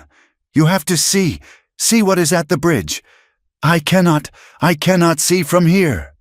He was asking her to climb onto the roof of a moving train, a train that might be blown up at any moment. She looked at him, at his pale, bloody face. He was in agony, but his eyes were clear, and they were fixed on her. He was trusting her. "All right," she said, "I will." She ripped more cloth from her skirt, making a thick, tight pressure bandage for his wound. She tied it as hard as she could, hissing an apology as he grunted in pain. She gave him a drink from their canteen, washing the blood from his lips. "Rest," she whispered. "I will watch." For an hour, she sat at the crack in the door, her world reduced to that 6-inch sliver of gray, passing landscape. The train climbed, the rhythm of the engine changing, the wheels straining. They were entering the high country, the land of mesas and canyons. Chayton had drifted into a restless, pained unconsciousness beside her. And then she saw it. Far ahead, the tracks curved, and for a moment, she could see miles into the distance. She saw the great gaping maw of the Bitse Yit Ai, the sacred canyon. And she saw the bridge. It was a spider's web of new, yellow pine stretching across the chasm. And on the near side of the bridge, on a high ledge overlooking the tracks, she saw a flicker of light, a torch, then another, and she saw men, dark shapes moving, horses tethered. "Chayton!" she screamed, shaking him. "They are there! They are at the bridge! I see torches!" His eyes snapped open, his body tensing, his mind instantly alert. "The dynamite! How close are we?" "I do not know, a mile, 2 miles. "We cannot stop here," he said, his voice urgent. "Too far. They will ride us down. We have to get closer. Close enough for the workers on the train to see. Close enough for my people." "How close? Chayton, how close do we dare?" "Wait," he commanded. He was listening, his head tilted. "Wait, wait." The train barreled forward, the sound of the wheels a thunderous, oncoming doom. Nora was paralyzed, her hand on the red lever, her eyes fixed on the approaching bridge. She could see the men clearly now. 4 of them. 5. She saw a man unspooling a wire. Now Chayton roared. Nora threw her entire weight onto the lever. She grabbed it with both hands and pulled. The metal groaned, and then, with a terrifying, metallic scream, the brakes engaged. The boxcar pitched forward violently. Nora was thrown against the wall, her head striking the wood. The train did not stop. It decelerated with a grinding, shrieking howl of metal on metal, the wheels sparking, the entire world shuddering. Crates in the car toppled over. The train slid, its momentum a terrible, dying force. It slid for 1/4 of a mile, and it stopped. It stopped with a final, groaning jolt, the engine hissing, the sudden silence deafening. The front of the engine was no more than 300 yards from the wooden trestle bridge. Shouts erupted from the front of the train. Men were yelling. A passenger car, one she had not known was there, attached to the back of the freight, had its doors thrown open. Passengers, ranch hands, miners, their faces pale with panic, were tumbling out. "What is it? What happened?" "We are being robbed." Then, a rifle shot cracked from the ridge. A bullet sang over the train. "Ambush!" a man shouted. On the ridge, Silas Kane stood next to Marshal Pike. His face was a mask of cold fury. He stopped the train. How did he stop the train? "It does not matter," Pike snarled, raising his rifle. "They are trapped. Kill them all. Light the fuse." One of the men on the ridge ran toward the dynamite, a torch in his hand. "Get out!" Chayton gasped, pushing at Nora. "Take the ledger. Run! Hide in the rocks. Get to the judge." "No," she yelled, pulling him up. "I am not leaving you. We are in this together." A burly man in overalls, the train's brakeman, slid their boxcar door open, his eyes wide with panic. "What the hell is going on? Who pulled the brake?" "They are trying to blow the bridge," Nora screamed at him, pointing, "Up there with dynamite." The brakeman's face went white. He looked up. He saw the men, the rifles, the fuse. He did not hesitate. "Boys," he bellowed to the other workers. "They are going to blow us all to hell. Grab your rifles. We have to stop them." The train workers, tough men who built the line, did not run. They grabbed rifles from the caboose, taking cover behind the train wheels, behind the rocks that lined the track. "You have to get to cover," Nora said, pulling on Chayton's arm. He was leaning on her, his face gray with pain. He had lost too much blood. "The rocks," he whispered, gesturing to a jumble of boulders not 50 feet from the train. They stumbled out of the boxcar, into the cold, gray dawn. A bullet kicked up dirt at their feet. Nora half-dragged him, his arm draped over her shoulder. They fell behind the largest boulder, their breaths coming in ragged gasps. The battle began. It was chaos. Pike and his men were firing from the ridge, their position superior. The train workers were pinned down, firing back, their bullets thudding uselessly into the hillside. "We are trapped," the brakeman yelled, crouching near them. "They will pick us off one by one, and then they will blow the bridge anyway." Chayton was leaning against the rock, his pistol in his hand. He was too weak to lift his rifle. He was watching the rocks, not the men on the ridge. He was watching the high cliffs on the other side of the canyon. "Where are they? Lena," he whispered to himself. "Where are you?" "Pike," he yelled, his voice surprisingly strong. "Marshal Pike." The shooting slowed. Pike's voice echoed from the ridge. "Greyhawk, you should have died in Las Calaveras. Give us the girl in the book, and I might let these other men live." "The book is right here," Marshal Nora screamed, her voice clear and strong in the cold air. She stood up from behind the boulder, holding the leather ledger high above her head. "Nora, no!" Chayton yelled, trying to pull her down. A rifle cracked. From Kane, not Pike. He was aiming at her. The shot came, not from the ridge, but from the rocks beside her. Chayton had moved. He had used the last of his strength to throw his body in front of hers. The bullet, meant for her heart, struck him high in the shoulder, spinning him around. He grunted, a sound of pained surprise, and collapsed. He did not just fall. He slid, his body rolling down the loose gravel at the edge of the track, stopping at the very lip of the great canyon. "Chayton!" Nora screamed, a sound of pure animalistic agony. She scrambled after him, oblivious to the bullets. She saw him lying still, his face pale, his eyes closed, his blood mixing with the red sand at the edge of the precipice. She thought he was dead. The world went silent for her, but not for anyone else.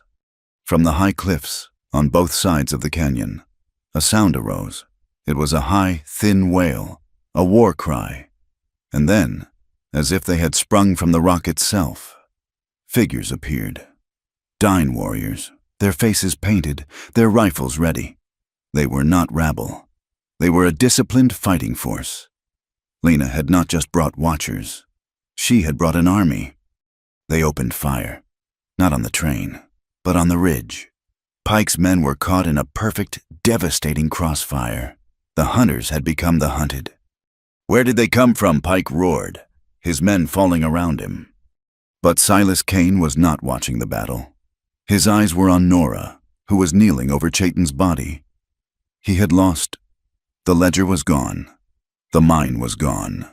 His railroad, his reputation, his future. It was all gone. All because of her. He raised his pistol, his face a mask of insane, cold hatred. He would have this one. Last victory. He aimed at the back of her head.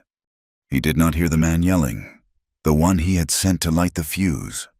It is lit, but it is wrong. The rock is unstable. The dynamite, which Kane had ordered placed to shatter the bridge supports, had been gassed in a fissure. The small charge, set by panicked men in a hurry, did not just explode. It detonated the entire unstable rock face. There was a groaning, tearing sound. The ground on the ridge shuddered. Silas Kane turned, his pistol still raised, his eyes wide with surprise, as the entire ledge he was standing on gave way. The rock and the men on it fell into the canyon. Kane did not scream. He was silent, his black coat flapping, as he fell 1,000 feet into the dark, rushing river at the bottom of the canyon. He was swallowed by the very earth he had sought to violate. The battle was over. The surviving deputies threw down their guns. Marshal Pike stood alone, his hands raised, surrounded by dying warriors and angry railroad men. He was shaking. Nora had not seen any of it. She was holding Chayton in her arms, his head in her lap. He was not dead. His eyes were open, just a slit, and he was looking at her.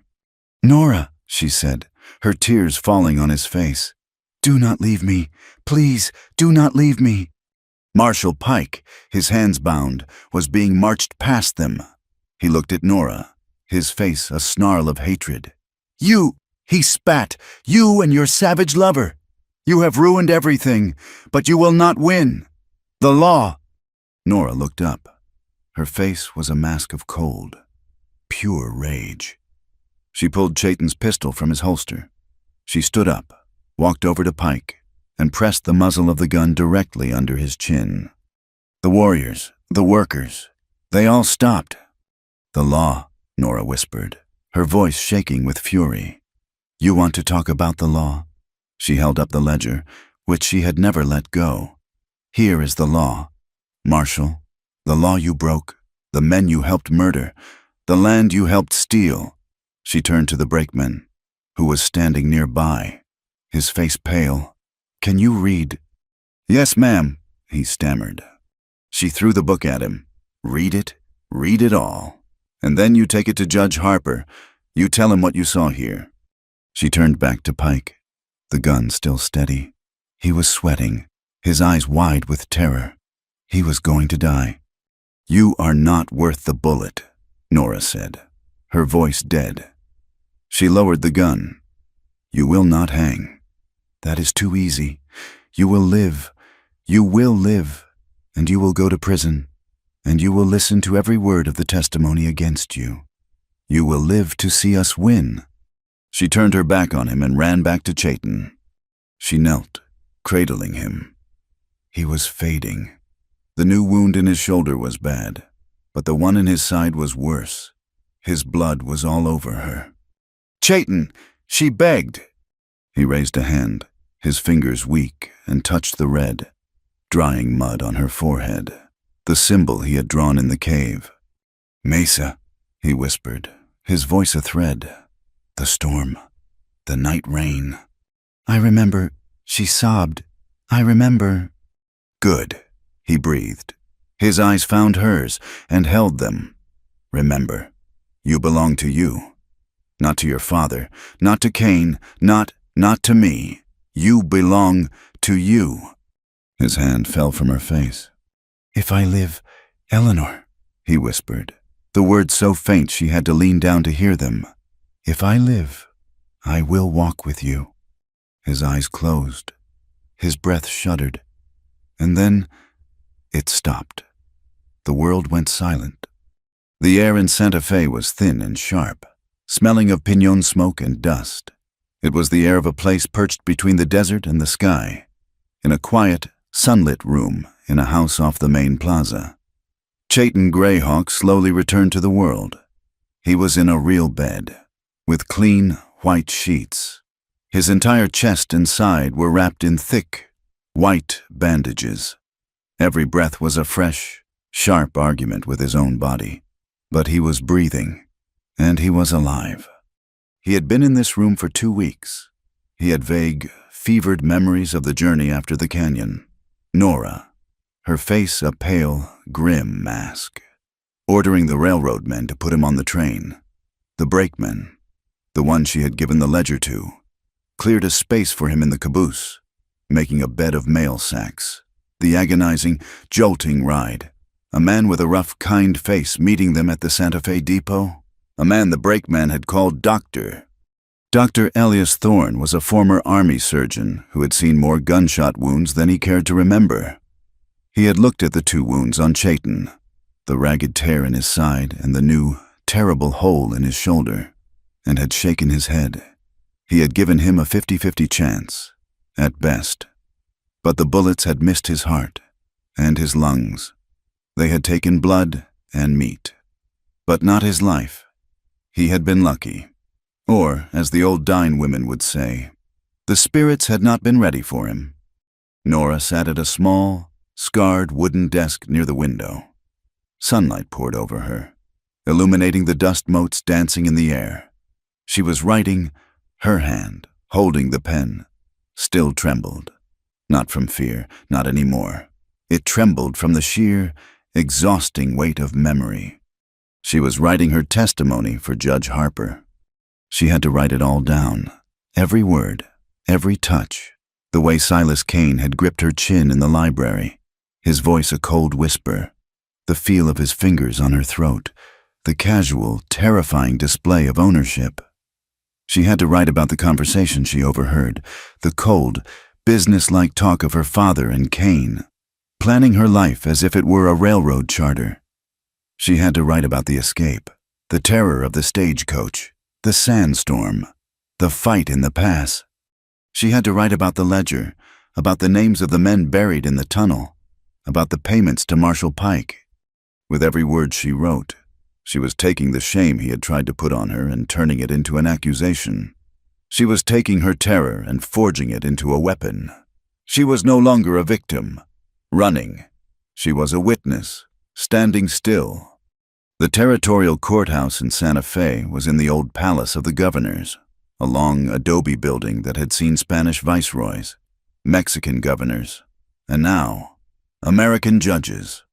The courtroom was packed. It was a sea of faces, railroad workers in their overalls, miners, ranchers, finely dressed ladies from the capital, and, in the back, a silent, watchful group of Dine, led by Lena. Don Miguel and Rosa were there, having ridden for 2 days. Little Tomas was there, his eyes wide, sitting next to an old, imposing Paiute woman he called grandmother. At the front, Judge Cyrus Harper presided. He was an old man, thin as a rail, with a shock of white hair and eyes as blue and cold as a mountain lake. He believed in God, and he believed in the Constitution, and he held all other human endeavors in deep suspicion. Then they brought in Marshall Pike. He was in chains, his uniform filthy, his face gray and stubbled. He looked not at the judge, but at the crowd, his eyes darting, looking for a friendly face, and finding none.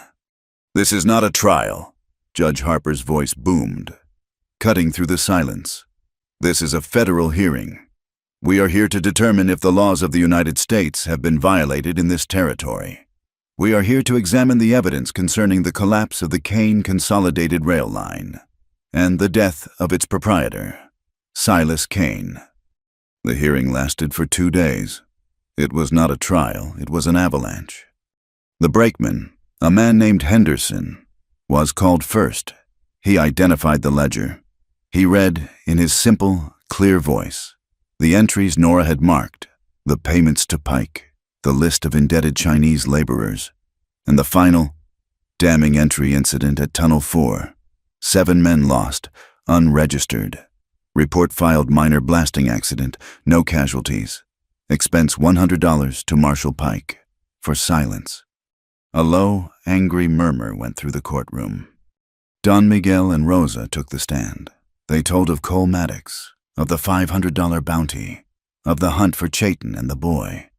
Little Tomas, his voice small but clear, told of the fire and of unlocking the jail. He pointed at Pike. He was working for them. He let them beat the tracker. I saw it. Then, the old Paiute woman from Las Calaveras, who gave her name only as Mother Coyote, stood up. She spoke in her own language, Lena translating, her voice ringing with a cold, clear fury.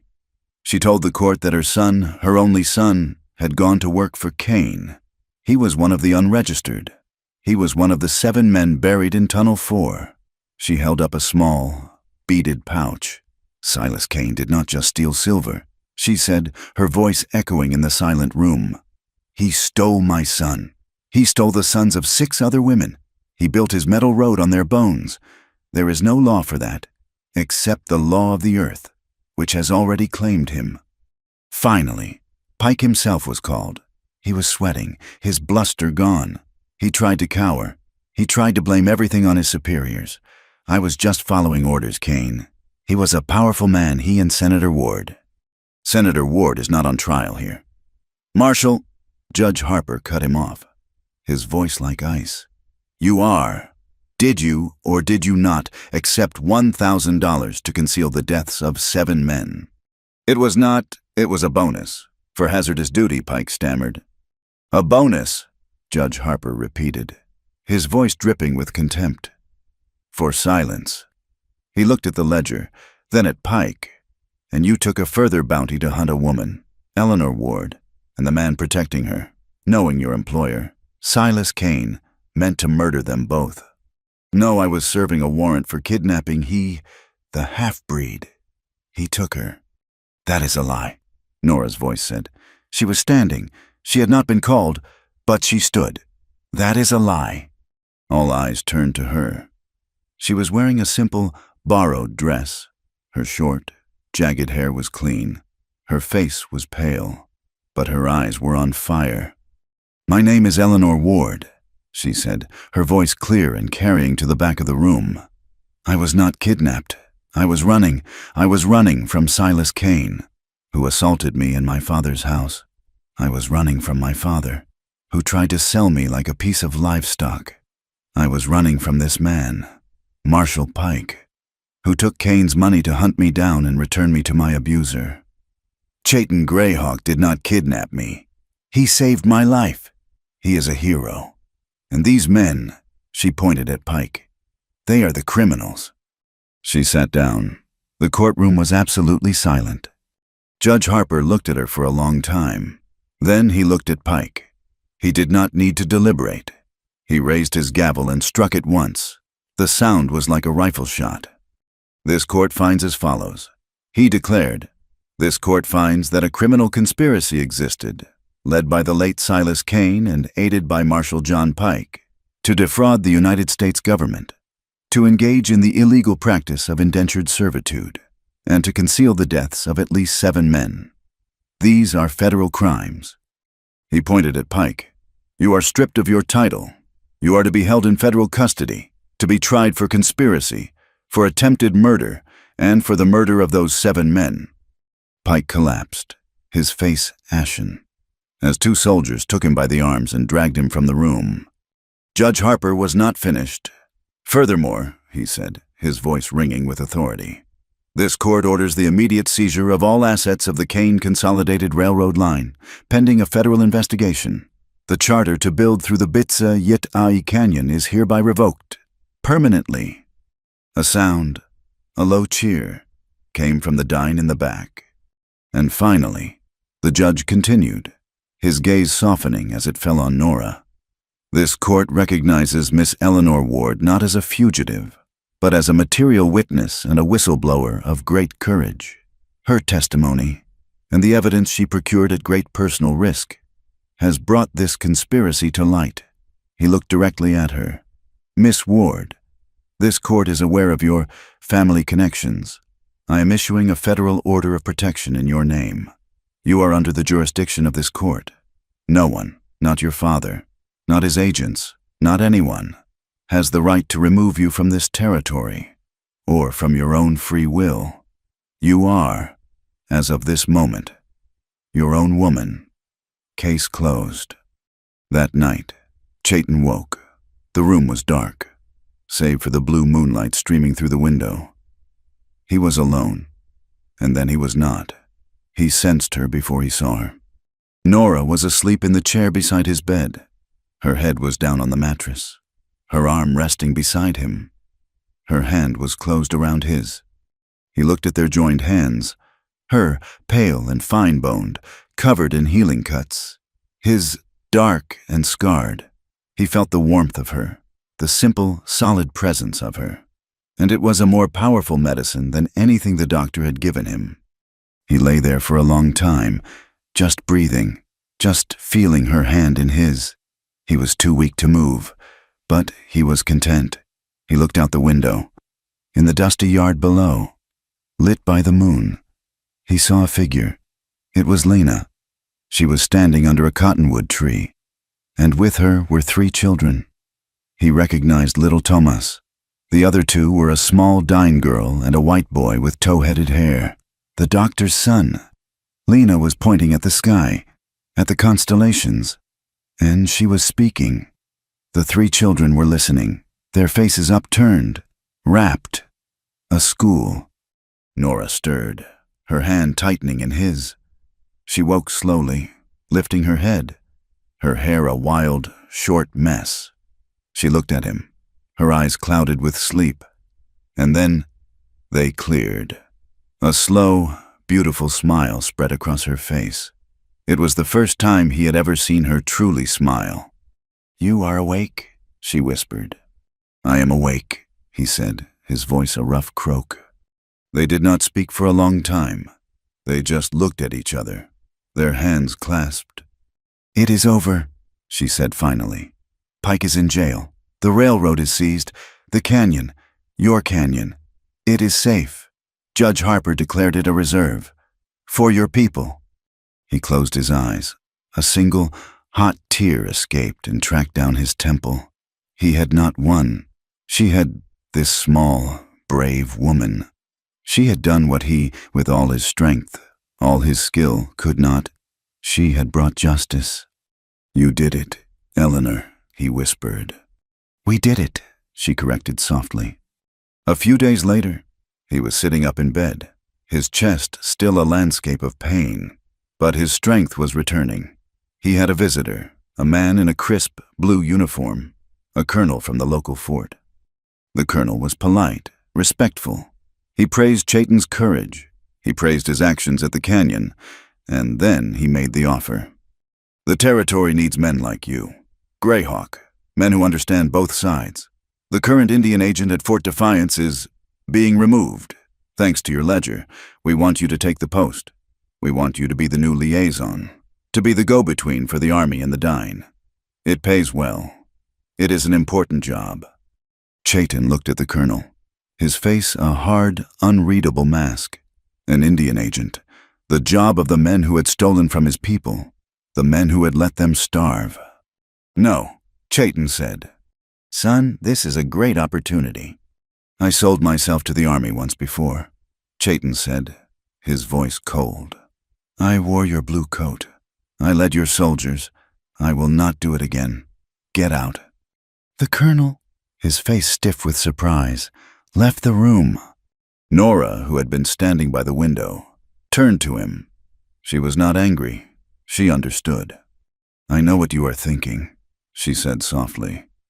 "You are thinking of the men who betrayed your people. You are thinking it is a trap." "It is a trap," he said, his voice hard. "They want to put me in their uniform so they can point to me when the treaties are broken. They want to buy my silence." "Or," she said, walking over to the bed, "they are afraid, and they are finally trying to do the right thing. You said it yourself. Chayton, you sold yourself once. The difference is, this time, You get to choose. You were their tool then. Now, they are offering you the power. You would not be their agent. You would be your people's."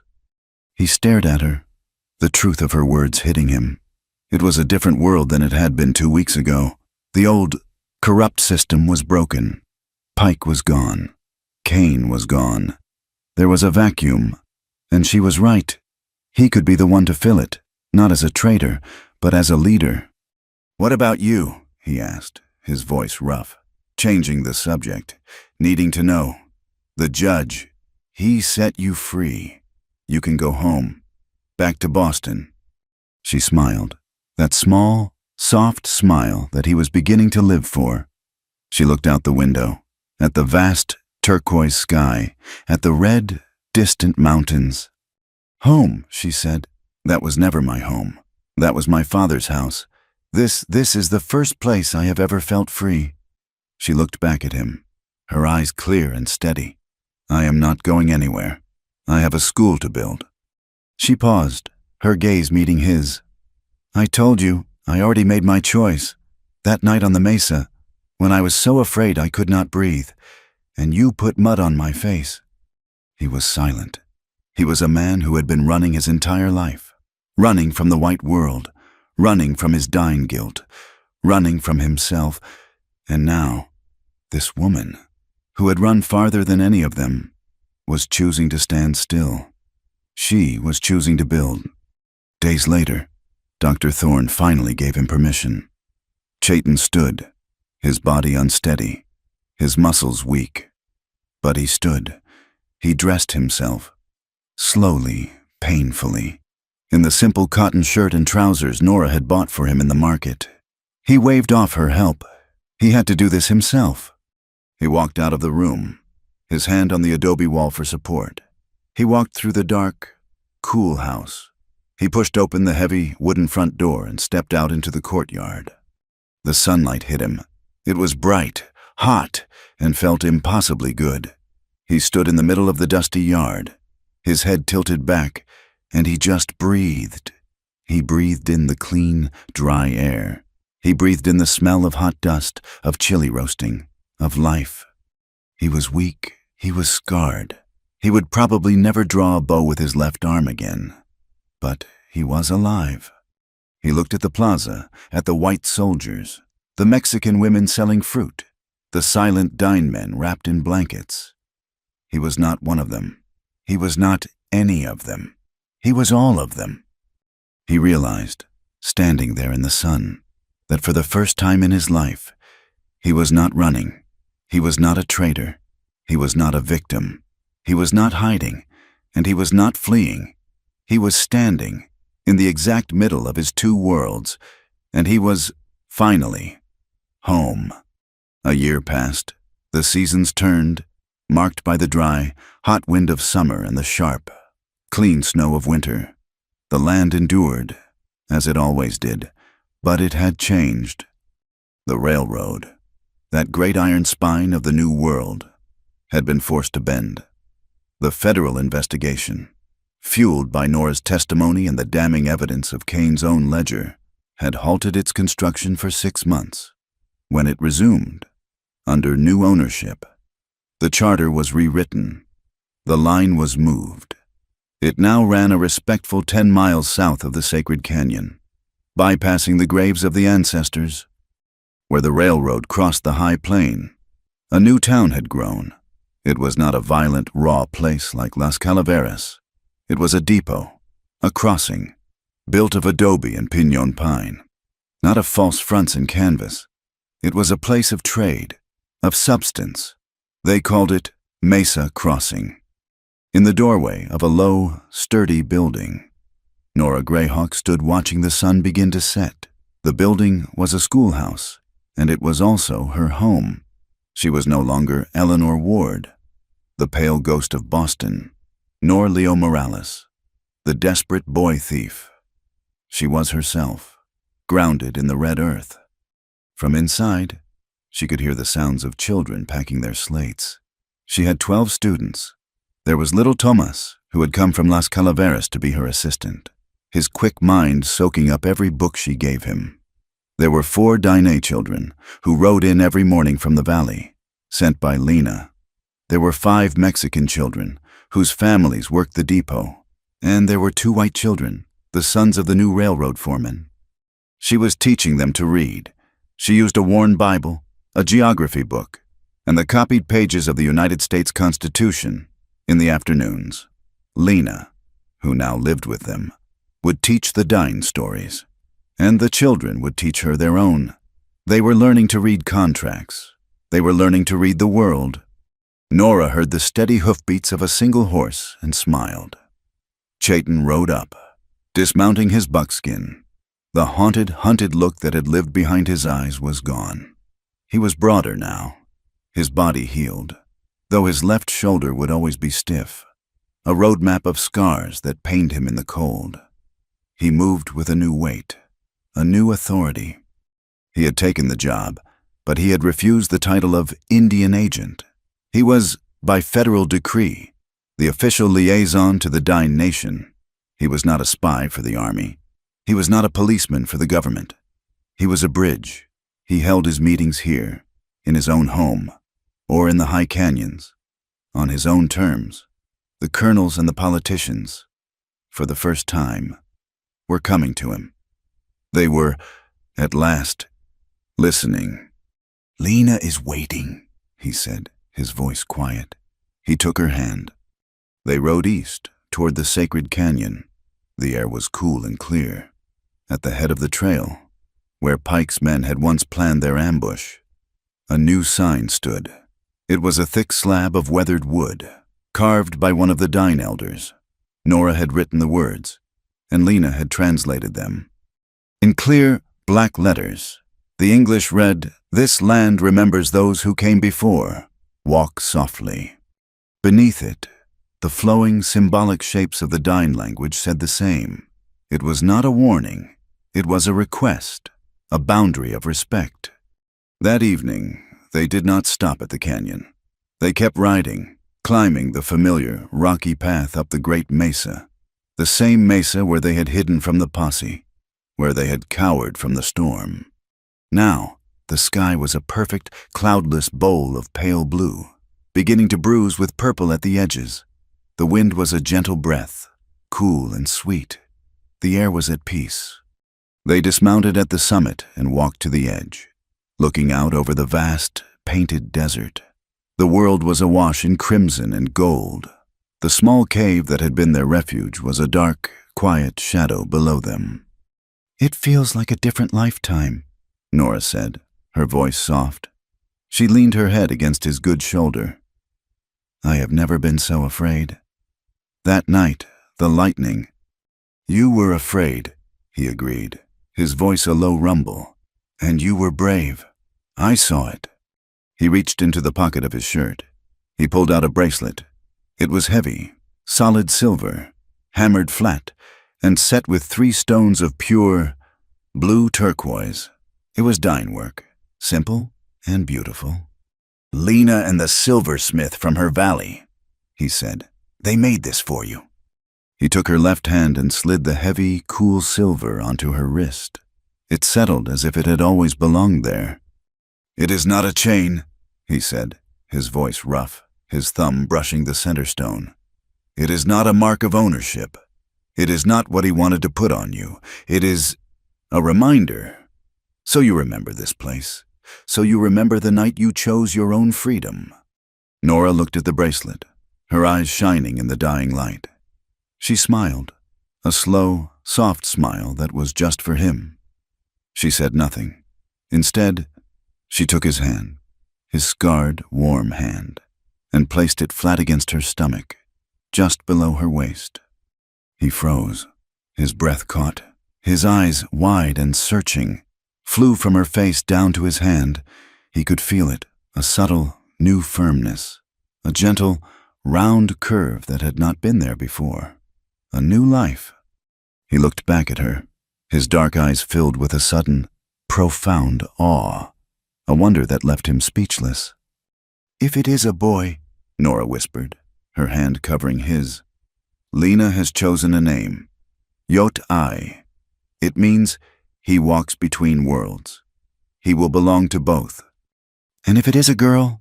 Chayton managed to ask, his voice thick. If it is a girl, Nora said, her eyes meeting his, I want to call her Hope. He pulled her to him, his good arm wrapping around her waist, his other, stiffer arm coming up to hold her head against his chest. He held her and his child, as if they were the only sacred things in the world. He was shaking. They stood in the vast, quiet twilight, watching the last sliver of the sun melt behind the western mountains. We will have to tell them, Chayton said quietly, his lips against her hair. Him or her. We will have to tell them the truth. The truth. About the cost, he said. About my mother. About the long walk. About the men Kane buried in the tunnel. About the fight at the bridge. We cannot hide it. We cannot give them pretty lies.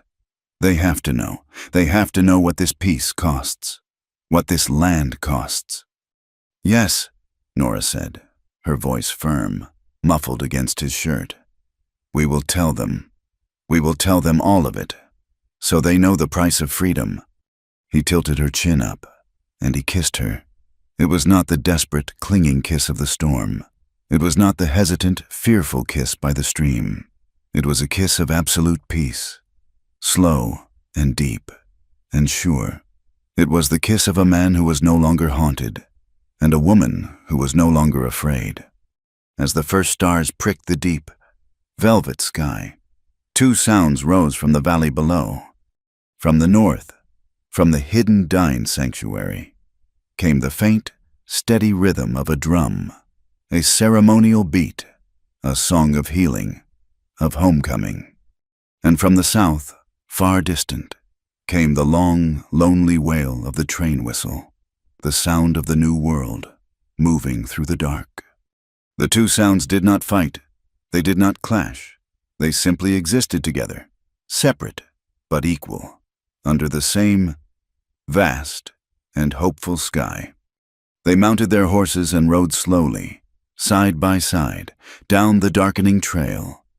Chayton reached across the space between them, and Nora took his hand. Their shadows, cast by the rising moon, stretched long on the red sand. Two figures merged into one. She had never needed anyone to save her, but here in the wind-blown west, it was she who had saved a warrior from his own ghosts. Thank you so much for listening to this story. I am so curious to know where in the world you are hearing this right now. Please leave a comment below and share your thoughts. And let us connect. If you enjoyed this tale, please subscribe to my channel, Wild West Tales. Give this video a like, and maybe even hit that hype button to help this story be heard by more folks.